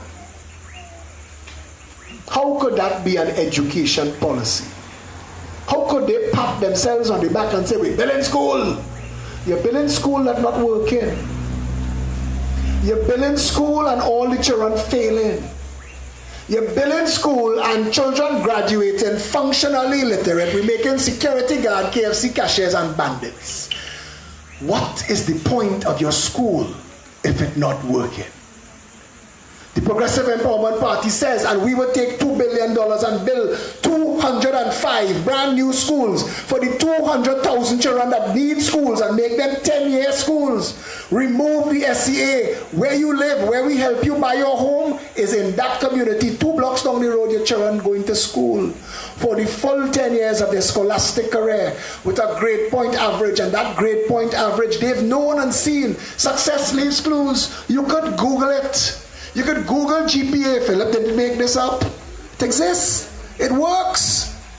If your child has a GPA every term, you check and see how they did.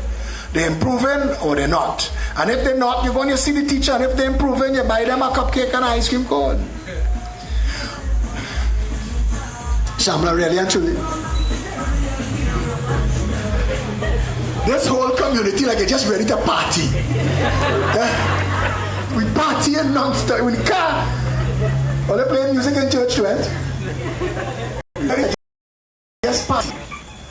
But with a grade point average per child, this happens. This is the magic of a grade point average. Because your child have a GPA, grade point average, your child did 3.2. The national average is 4.4. The teacher in the class, all 25 of the children in the class, their collective GPA, add all together, divided by 25, that is the teacher's GPA.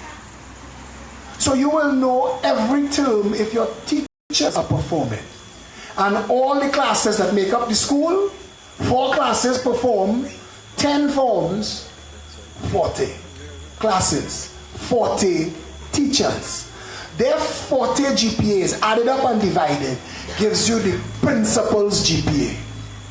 And all the schools in the constituency gives you the constituency GPA. And it's important that you understand the science of this.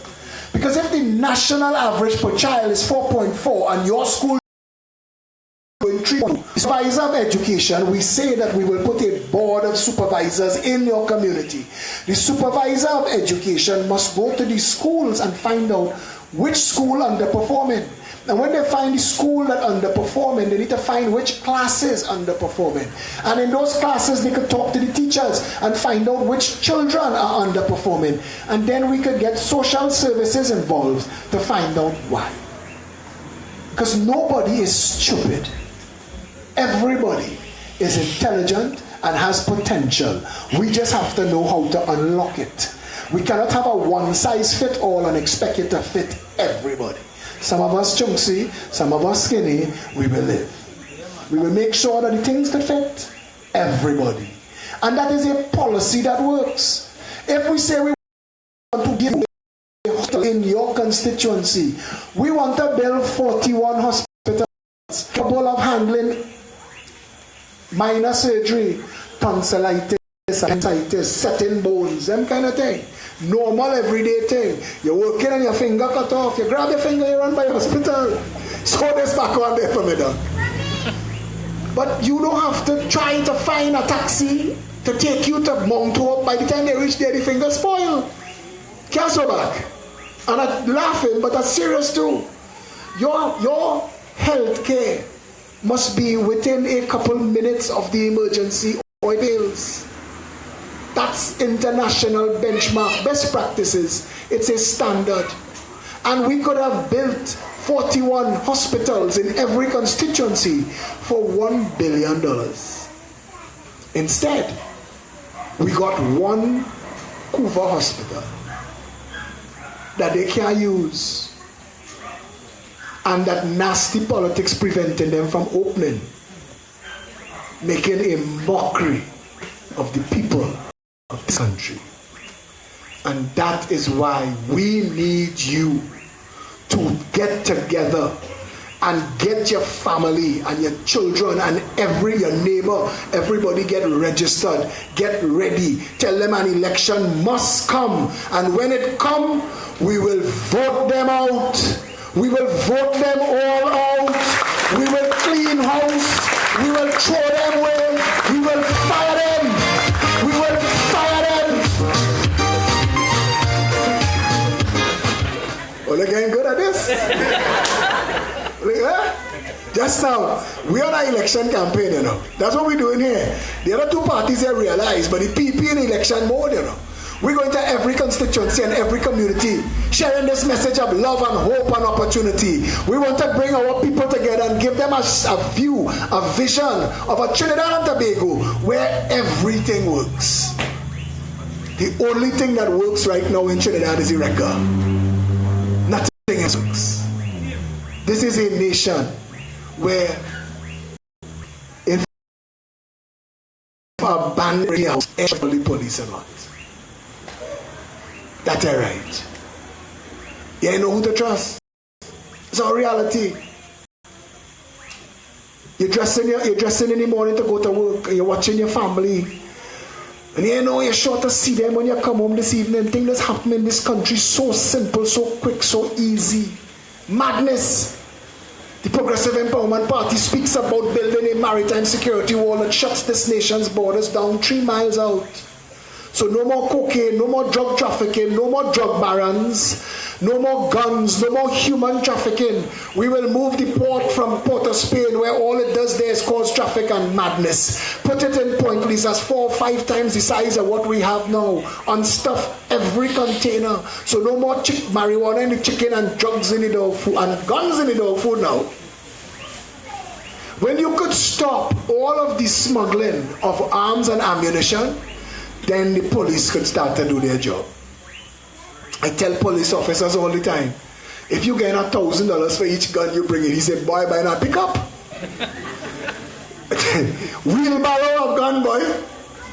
Police could be living nice. The Prime Minister didn't tell the population how exactly he knows this. But he says that he knows that there are 30,000 illegal guns in Trinidad.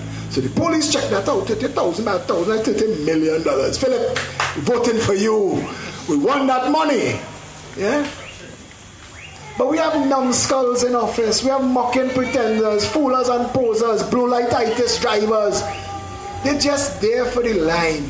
They're representing a bandit class. It is hard to accept that every interlocking part of this country, all of the important offices of state have been corrupted, have become part of a contractocracy whose job it is to enrich fat cats who live in nice, who share pictures on social media that a daughter in Paris and a son in Hong Kong. The hell you get that money? You driving Bentley, man buying house in Diego Martin West, where I am from.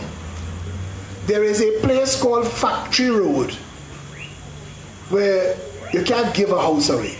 Nobody wants it there. They have hotspots, at risk, and then they have Factory Road.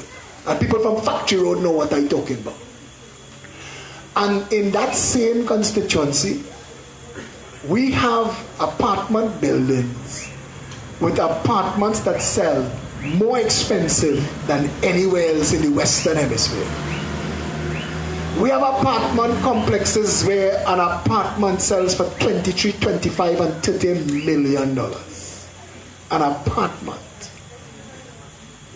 And we have people buying that. Buying that. People with names like Junior and Senior.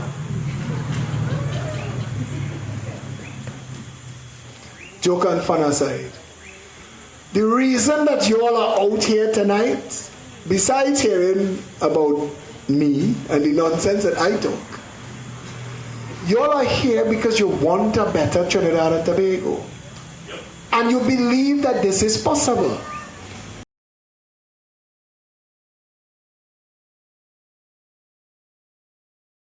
And you think you are entitled. So we said, you hands up. Lekoto Jambe this for you. We're going to call for a national shutdown. We're letting people know. We're going to teach the country how one people under one flag works. We're going to show people how their vote, their labor, and their consumption is the true power of Trinidad and Tobago. And the moment they taste that power and they see what it does to the bandit class, everything going on change. Yes? We want a better Trinidad and Tobago for our children. Yes? We want a better Trinidad and Tobago to grow old and safe and secure. Yes? To the people, we have family who go on. My brother living in Canada, I see him for about 15 years. I want my brother to come back. We want a Trinidad that's safe and secure and working well, like the foreign companies, our family, for foreign countries, our family living in. We want them to come back. Yes?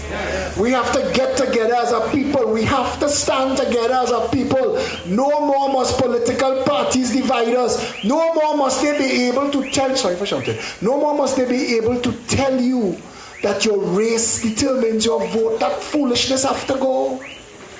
Have to go. I am telling you, tell them, you know what, I don't like Philip Alexander. I want to vote for you still. But I want you to promise me that you will give us housing policies where the average person, a minimum wage earner, can own home. Because if they tell you no, but they're willing to take your money and give it to fat cat financiers and corrupt businessmen and politicians.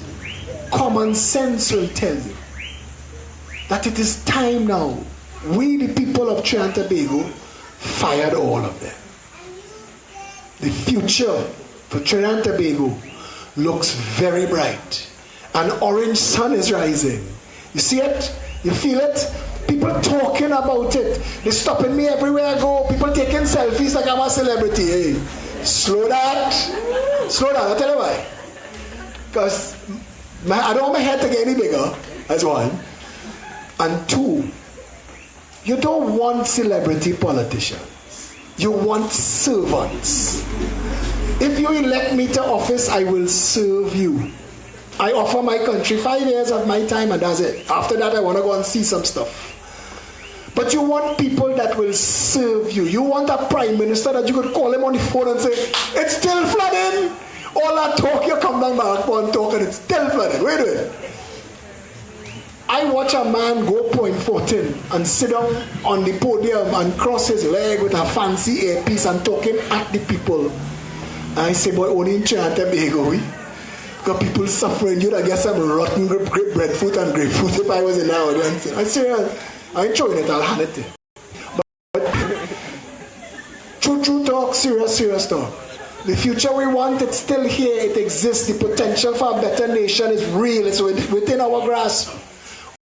Also, we need you to come on board. Shamla spoke about our agriculture policy. And I would like to hear because I'm Minister of Agriculture and Food Production, Shamla Maraj. Because we want a marketing policy that is driven by the farmer, by consumption, by data. You hear how she talk? We know. We could sit down and forecast. Trinidad need 20,000 plantain, 50,000 baigan, 100,000 breadfruit. Let me grow that.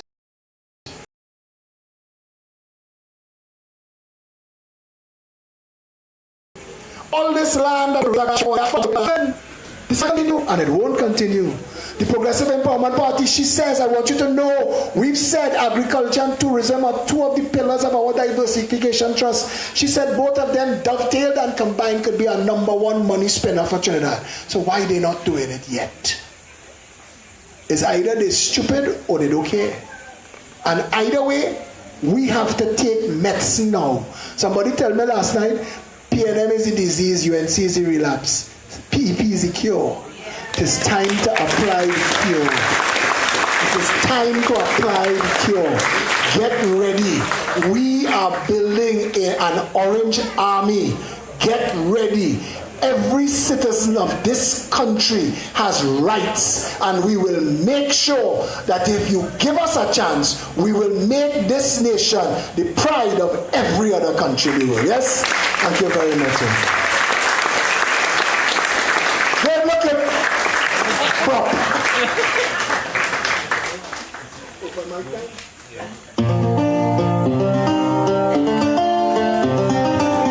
All right, guys, give it up for Philip one more time. Yes. Lots of sense, lots of sense, lots of sense. All right, guys, we're going to be doing an open mic.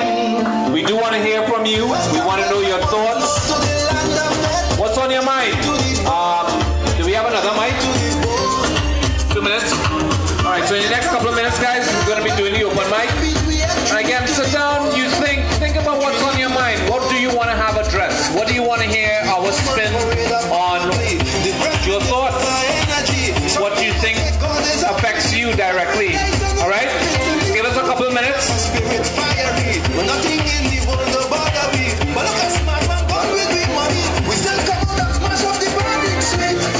Oh, yes. Also, guys, do not do a fundraiser with the barbecue tickets.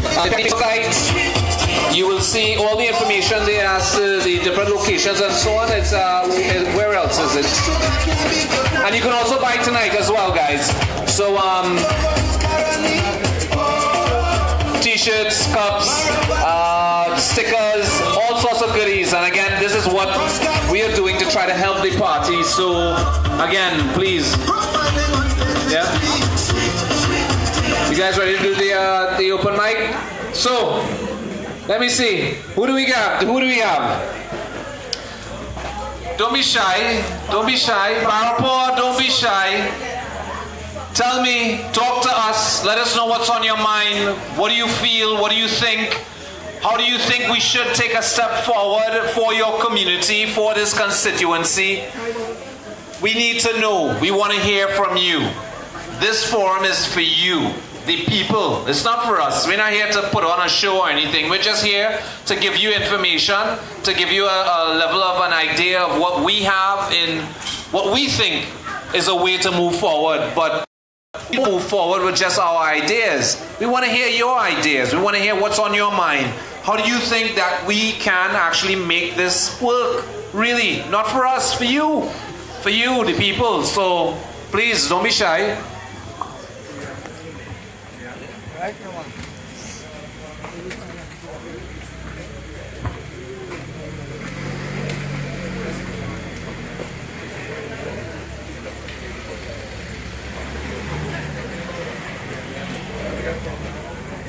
Riyadh. You just get shy now, boy. Well, guys, Mr. Riyadh Mohammed, who I think, well, you've heard with the whole scenario that went on Facebook, was it? Yeah. And his post being arrested and all this madness.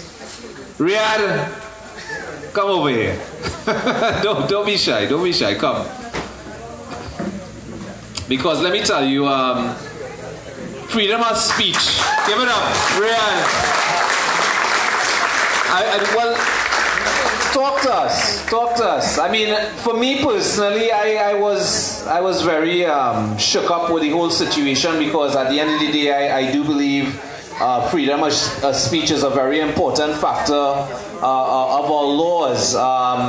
You know, people should have the right of free expression. They should be able to speak their minds and say what they have to say. And again, you know, that primarily in my mind was a major part of the problem for the last 35 years, because people have been subdued to a point where they can't speak. They're afraid to. They don't have the platform to be heard and actually listened to.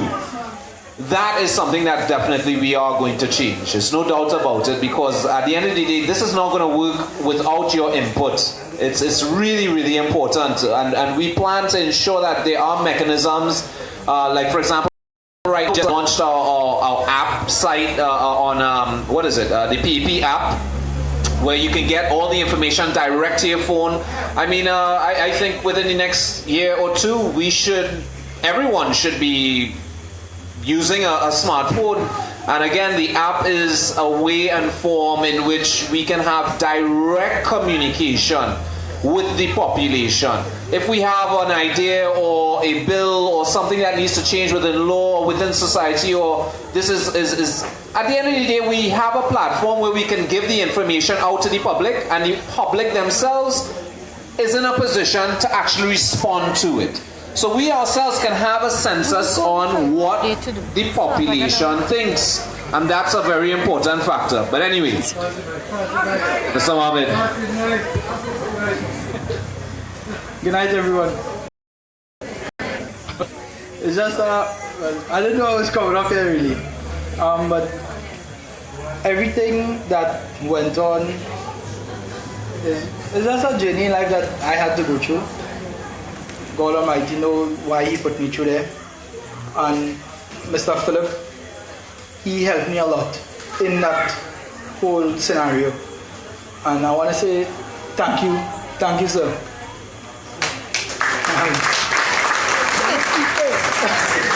Thank you very much for everything. Well, I cannot speak just a lot. So, to everyone, so I will be supporting, helping, and to everyone, have a good night. Thanks. Good job. Good job. And don't worry, we're doing everything in our power to ensure that that does not happen again. Undo and redo. Correct. Cheese face. Cheese paste sandwiches. We have cheese paste sandwiches. Yes, anyone that have the munchies, we do have eats and whatnot on the side. So, open mic. Let me, wonderful. Let me hear you. Oh, wait a minute. Good night, Barrackpore. One of the things that we're trying to do is reach into the community, because all our communities have problems that are related to the community itself. When you're hearing things like scholarships being given out and your people in your community not getting one, because a lot of the people will not know how to reach out and get the benefit that they should be each enjoying. So we are trying to reach into the communities themselves.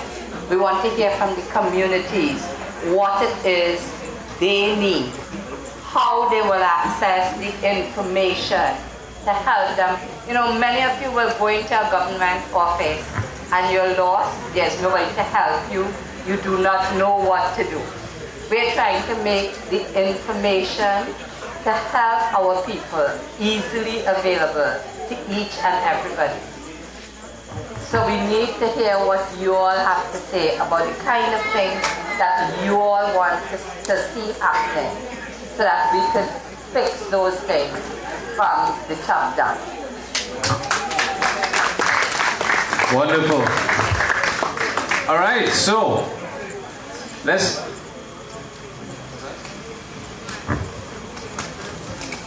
Hi. They thought maybe a female lady might get you all to talk more, so yeah, y'all being bashful. So any questions? Anybody want to ask anything? Good night. Good night. My name is David, right? And I born and grew up right here in Barrackpore. And when you look at Barrackpore, Barrackpore is a very big, let me say, Naparima constituency, right? So when you fall into this area here, for example, just recently we had a huge flood. This area here had a lot of water, right? The entire numbers was flooded. You can look at the drain right now. That's not even a drain. To flow the magnitude of water out of the area. This is a empty area. We all know that. Indian people, a few black people, is divided by race. You bring a contractor to do a job, the type of box drain they're giving you, the water don't even go in the drain, it's staying on the road. This road here from number 7 scale, where Shamla was talking about, to number 2 scale, half the time, this is a raceway as well. It's not even safe on the road for pedestrians. No sidewalks. Philip just said it, there are no sidewalks. Philip them took the drive to come into Barrackpore. From the time they come over, Trinidad Hill by itself falling apart. You can't even drive on the road. All CPEP know to do is just cut the grass on the side of the road. The housing development on the other side, trees going up magnitude. Anything could happen in the bush. They call down here lagoon and bush.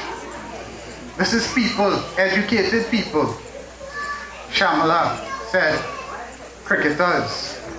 The education background that this area produces is at a very high.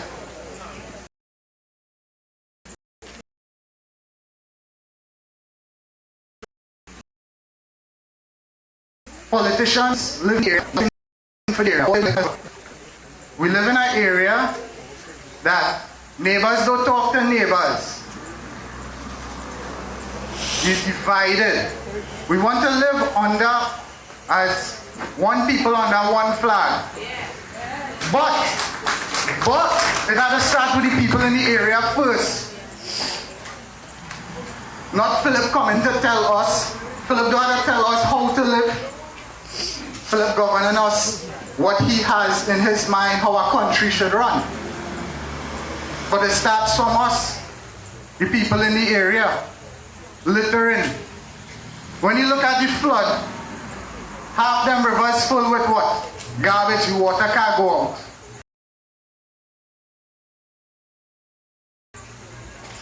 Government comes in. That's what they say. Nothing is being done. There's contracts being handed out. Poor work. So, I don't know, Philip. Tell me one more time your name. David. David, this is Ken Biscombe here. And I would like you to give him your number, because we need citizens like you with your kind of passion to help us rebuild this country. The knowledge and the information you just shared and the passion you have for Barrackpore need that. So we would like to work with you and advocate for you and advocate for all of this, because we have big mouths when we're ready.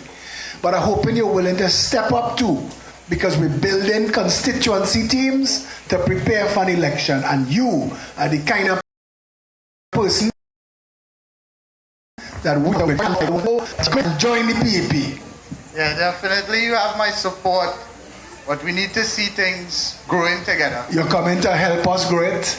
Definitely. Thank you, my brother.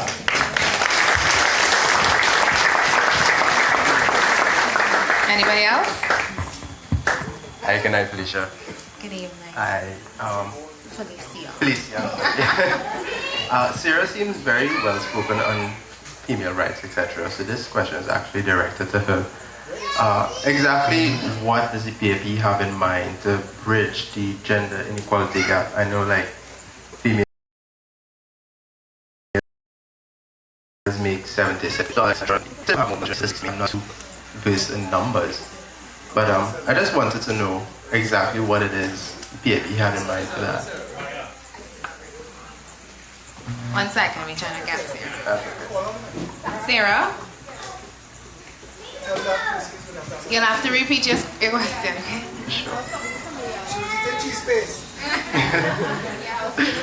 Hi, sorry. Hi, Sarah. How are you? Hi. I was asking Felicia, are you into the If I am? you're into the more feminist aspect to the PEP, correct? I am educated and Good.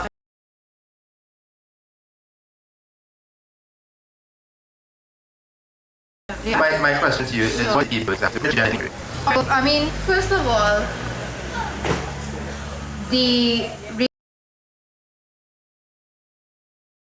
reason why gender arm and whatnot, because for the same reason that we did not want to alienate anyone, right? And I said that how it would look, it would be that we would subvert the issue where it seems as if we're trying to put women on top. Because remember, after I finished my piece, you realize that the response from the crowd is, well, you know, men just get beat up too. You understand? You realize that that was the instinctive response. It's about equity. Exactly. And the purpose is that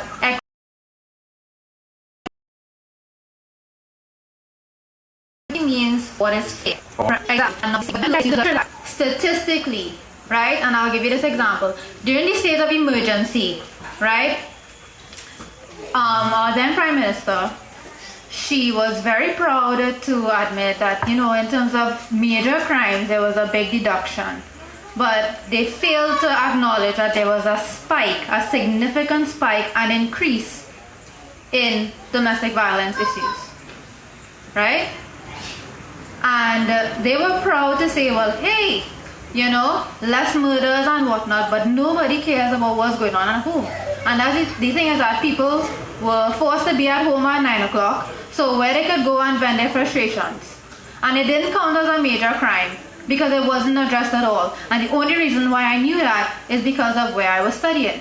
And we requested those statistics. And I invite anybody to go and check the statistics. And the reason why we focus female voices and stories and testimonies is because there is an absence of it in the literature. There is an absence and in terms of participation. Were you down with us in San Fernando? Were you? Santa Cruz. You in Santa Cruz, okay. I had highlighted personally in San Fernando, right, that the reason why we also needed a woman's arm is simply because men and women experience daily life differently. And I had highlighted that the fact that my fiance could not bring me down to San Fernando and I was a feature speaker, I could not come. I only got a ride on that day at like 4:20 or something like that because Felicity was like, you know what, I'll go scrap my schedule and I'll come and pick you up. Because I, as a woman, well, you know, I'm not married and I don't have anybody with me, I can't trust public transport. And then the other issue, say healthcare, right? When a guy, a working man, husband, wife, 2, 3 kids or whatever, he has to go to the clinic or whatever. He knows wife home, so watch the kids, he able to go make his appointment. If he's working and something is wrong with her, right? And that's what I wanted to highlight. What is all the extra steps and all the drama that she would have to go through in order to make her appointment? And because in these policies that we have in terms of healthcare, in terms of housing, in terms of domestic violence legislation, there are in terms of respect to the woman. I acknowledge that and you see disadvantages when it comes to against the men. But right now, what we need is that we need people to be accepting and acknowledging that there is a gap. And if we need to rebrand and rename ourselves to be more inclusive, I have no problem with that because I did not want that to be the problem in the first place. But did I answer your question sufficiently? I get that you're highlighting the issues, but when I go home for the simple average woman, my mother, my aunt, I have about 9 aunties. Right. Why should they come on board for the PEP? What should I tell them? Listen, the PEP is doing X, Y, and Z. And this is why you should come on board with us. Why should I? So I'm trying to ask, what policies is the PEP going to put in place to make life better for my mother, my aunts? I don't know where he is. He just messaged first. Our first answer is, she said it before, equity. And the difference between equity and equality is that everybody gets, at the end of the day, the same advantages as each other. And that is our plan, to break down any artificial barriers that exist between the genders and to make sure when we say one people under one flag, we mean all the people. Thank you. So we satisfied your question? Yes, thank you. Okay, now. Anybody else? Yeah, good night. My constituent, Ravan Maharaj, my constituent is Purchasing South Tableland, and I never seen my MP, Mr. Lovell Francis, right? He's an MP and minister, Mr. Lovell Francis, right? I want to give you advice, Philip, and advice is that if you have an MP, right? I don't want an MP have a minister work. I want an MP come in the constituency and do their work and give the minister, because MP and a minister is a real task. They have to do 2 works. You understand? So I just want let the MP just be an MP alone and let the minister be a minister alone. What's your name, friend? Robin. Robin. The Progressive Empowerment Party is one of the first and loudest voices calling for the separation of the executive and the legislature. The legislature is the House of Representatives. The members of Parliament that you elect to office, they must have one job, and that is to serve the people. Right, nice. We will hire our 9 to 30, 9 to 11, depends on what the final number is, the first 2 to 3 years of ministers. They must be hired as professionals and technocrats capable in their field of delivering the objectives set out. And ministries must not just be jobs for the boys. How are you talking about? All right. Nice one, thanks. Any other questions?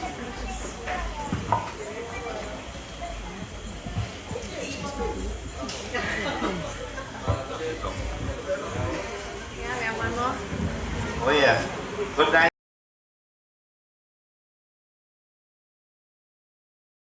Everyone. Hello.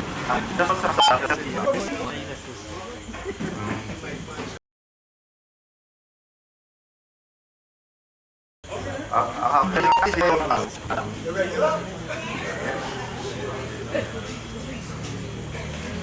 don't recognize you. Yeah? I want to speak a little bit about culture.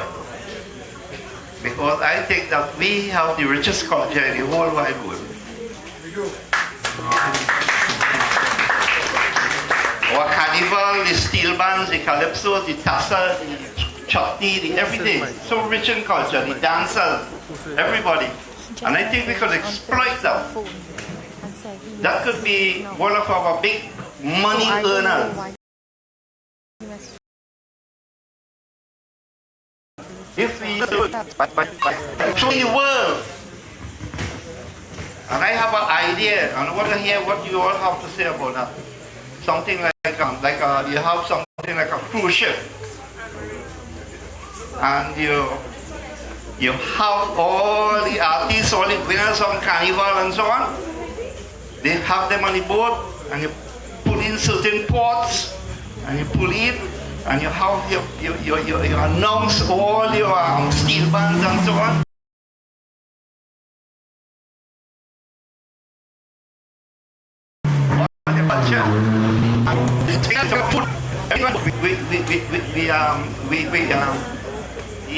The artists, the people who making sandals, everybody, farmers, everybody will be involved in this thing. It's bigger than you could ever think about.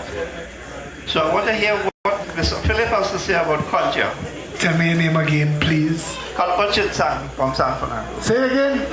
Kalpat Chinsan from San Fernando. Mr. Chinsan. I want to tell you, when we, I don't know if you heard it, we said that all of our politics is going to be practiced at the community level. And culture is vital to communities, and we understand that. Culture is something that brings people together and keep people together. Our intention is to build communities that last and pass on from generation to generation, where people grow and spend time together. And that is the crucible from which real culture grows. And that's where a lot of our culture in Trinidad and Tobago came from.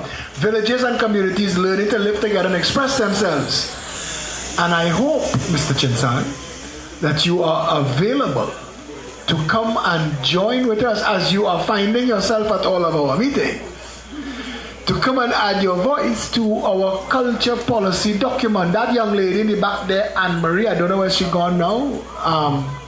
Anne-Marie, is she around? I'm going to ask Anne-Marie to talk to you before she leaves and get your number, because she's working on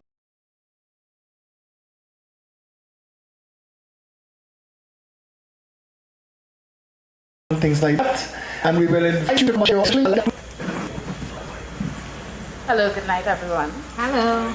I have a question concerning healthcare and what is the PEP's plan to change the healthcare system.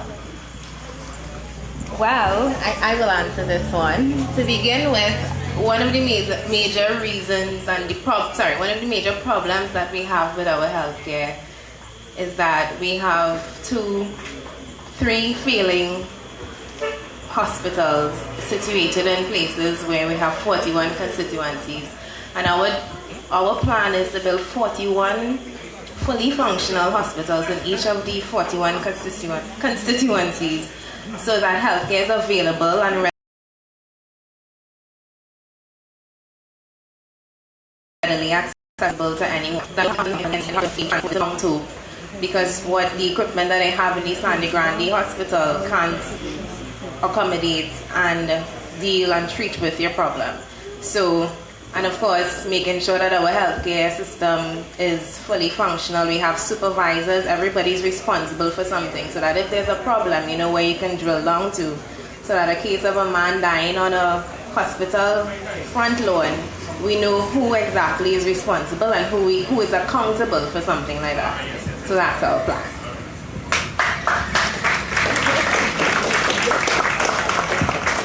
If I could also just add one thing, we plan to make sure, and Felicia alluded to it, our standards in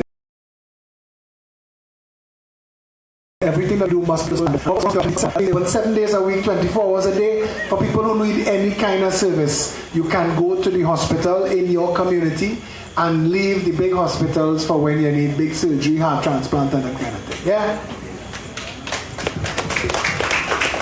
Anybody else? No.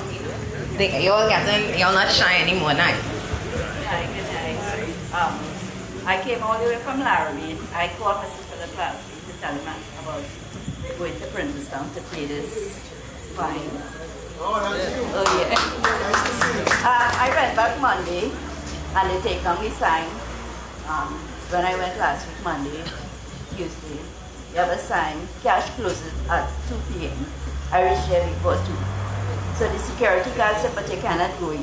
All of the signs said cash closes at 2 o'clock. They stopped letting people come into the court at 1:30. I said, but I'm coming all the way from Laramie and I leave my job. He said, no ma'am, I can't help you. So I went back this week and cash closes at 3 p.m. And I find the court so like 50 years back in time.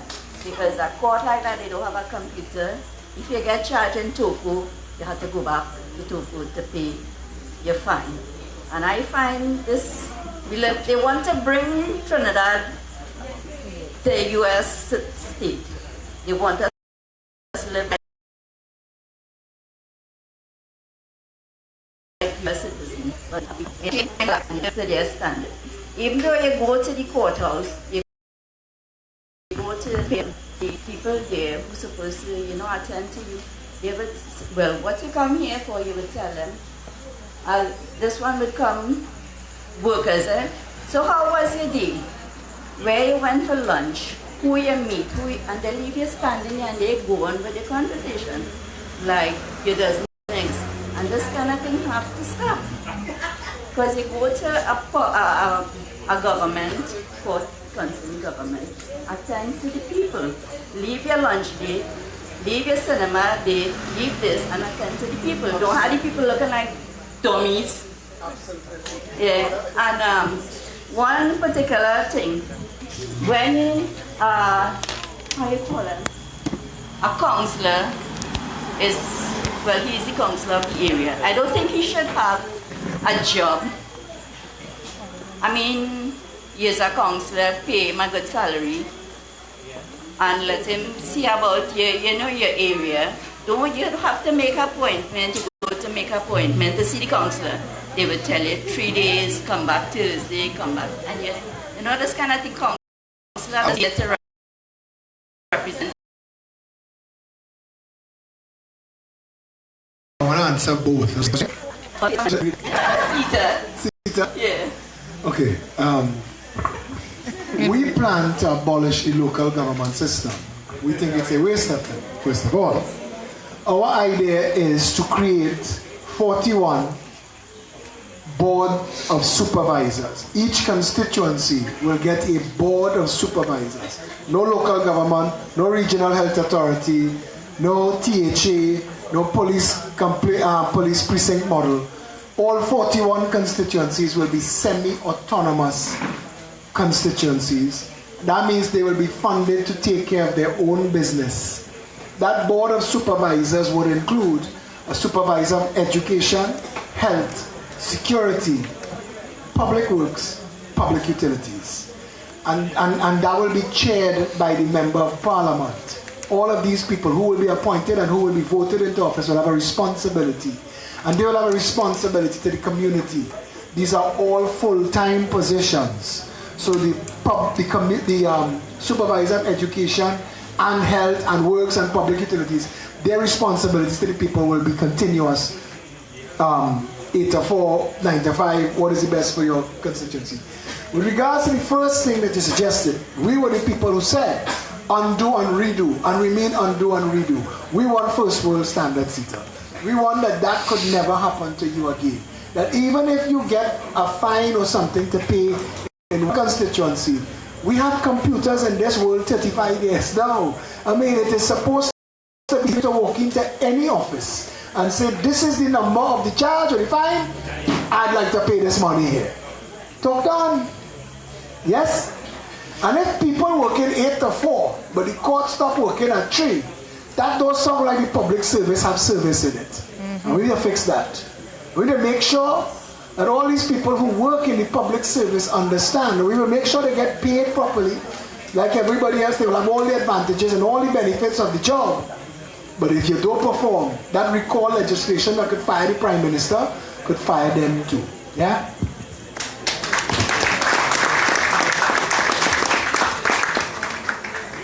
Good evening, everyone. Hello. I'm Raj from Lower Barrackpore. And earlier, Mr. Alexander was talking about that. Because I, as an individual,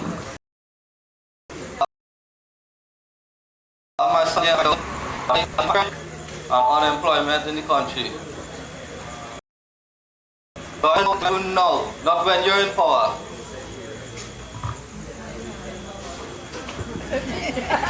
What are we going to do now? No. To deal with crime now? Crime now. Let me tell you something. We've made the seat that Rowley sit on very hot. These government and opposition members of parliament, their life not easy right now. The Progressive Empowerment Party have empowered you. You stand up now tonight to say you want action now. Yes. The entire country is starting to behave like that. You're starting to live in a world where it is safe for your son to grow up and play and have a good time. Let me tell you, at least you're in Barrackpore. I drive through here and I say, but down here to be safe. I ain't see no wrought iron. Up in the west where I live in, people are accustomed to see the sky through bars. Wrought iron on every window in your bathroom, never a little window, so wrought iron. Where I live, last year, like 3 houses away had a murder. A woman's throat was slit. Barrackpore ain't safe anymore. Nowhere in Trinidad safe anymore, Exactly. but Barrackpore safer than a lot of places. But I want to say to you, we, you, us, all of we are the government. All of the people of Trinidad and Tobago are the government. It is what we want they're supposed to do. When we tell you we want to shut the country down, we want to shut it down by saying everybody let's stay home. And we're spending no money. And we wait until we have real representation. Or we say, that's it.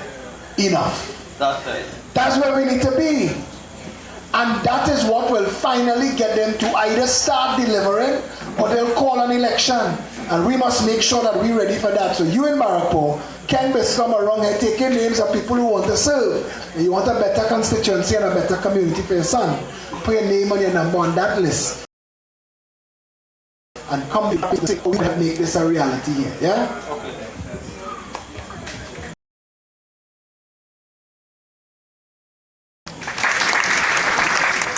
Good night, Mr. Philip and crew. Hello. My name is Radhika. Hi, Radhika. The thing is that what bothers me most is that we have a minister who proclaimed that he is taking care of health. We have people who are living on disability of $1,800 per month. Most of them are living on medication. I am one of them. My medication costs me $800 a month and more. And you know, the thing about it is when you go to the health centers, there isn't no medication. And that's a very sad thing that we as citizens of this country have faced every single day. They talk about machines of MRI machines and all the other machines that they boast and talk about. And today, many people don't have the use of them because they don't have the machine ready for these people then. And this is the thing that hurt me the most. And one other thing is that I look at young people who are jobless. Some people don't have a job to go to tomorrow. You wonder what and where they are getting a little food to put on their table. To me, my heart really grieves. When I look at people every day, you are here dismissal from job, this company, and it's not like 1 and 2. It is like by the hundreds of people have to go home, and this is the thing that hurt me the most. Radhika, girl, that's why we're here. This Saturday night, Yes. I mean, we ain't out liming and drinking, we're here. Yes. We're working, Progressive Empowerment Party, we working this, I'm telling you. Yes. And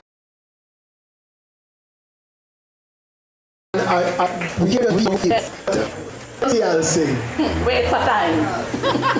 In a clunker of clowns. Yes. Outside pushing. Yes. He came up. Listen. We've had some real jokers. He's the genuine article. He's genuine. And they're lucky that you're on him. They're lucky that you're on him because. Yes. And then Chazelle is here, who is a member of our Women's Arm, who posted on Facebook this week here that there are people working 2 and 3 jobs that can't meet their bills. No. Can't take care of their family. True.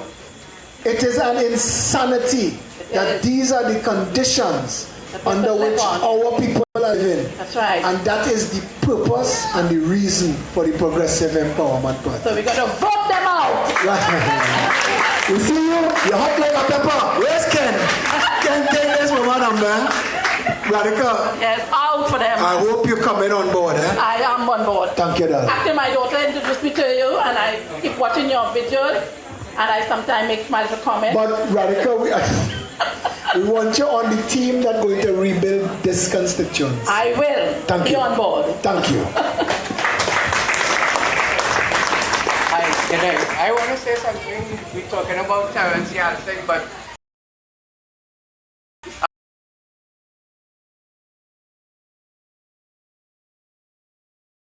I wouldn't say too much. And what we're doing, we have any people that say the contract with it, right? These police officers and this law can lock up them people who blatantly doing crime in front of our face, right? And want to lock up these small people. Right? And really, right? I know Terrence a long, long time ago.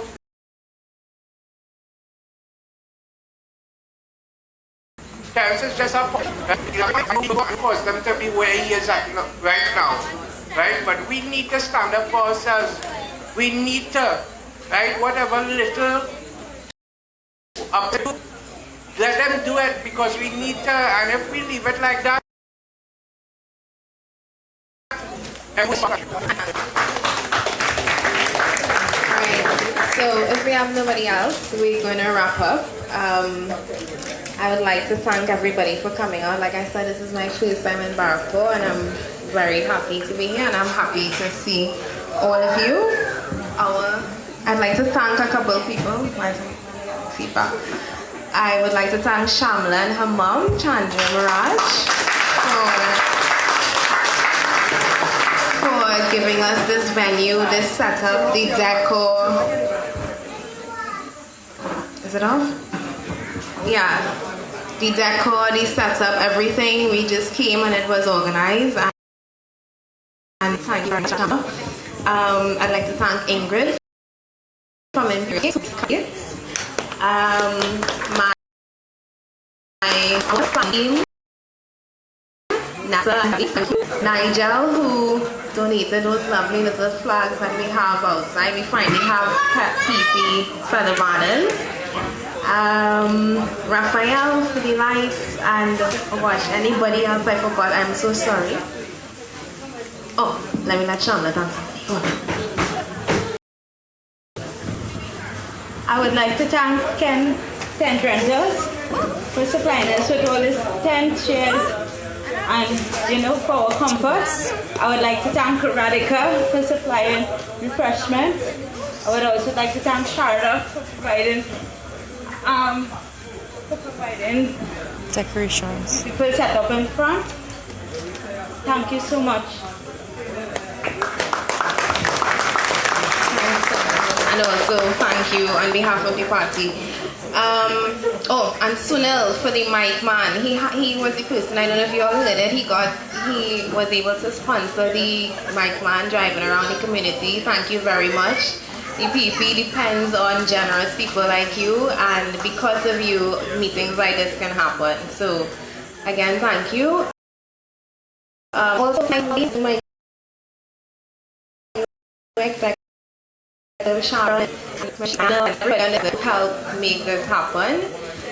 PP, we're on a road to bigger and better things. And again, thank you for coming out tonight. Our next meeting, and we always advertise our next meeting at our present meeting. Our next meeting will be in Portersby at our head offices in the next 2 weeks. So August the 14th, look out for us. 12th. And those who can make it, see you there. Thank you. 12th.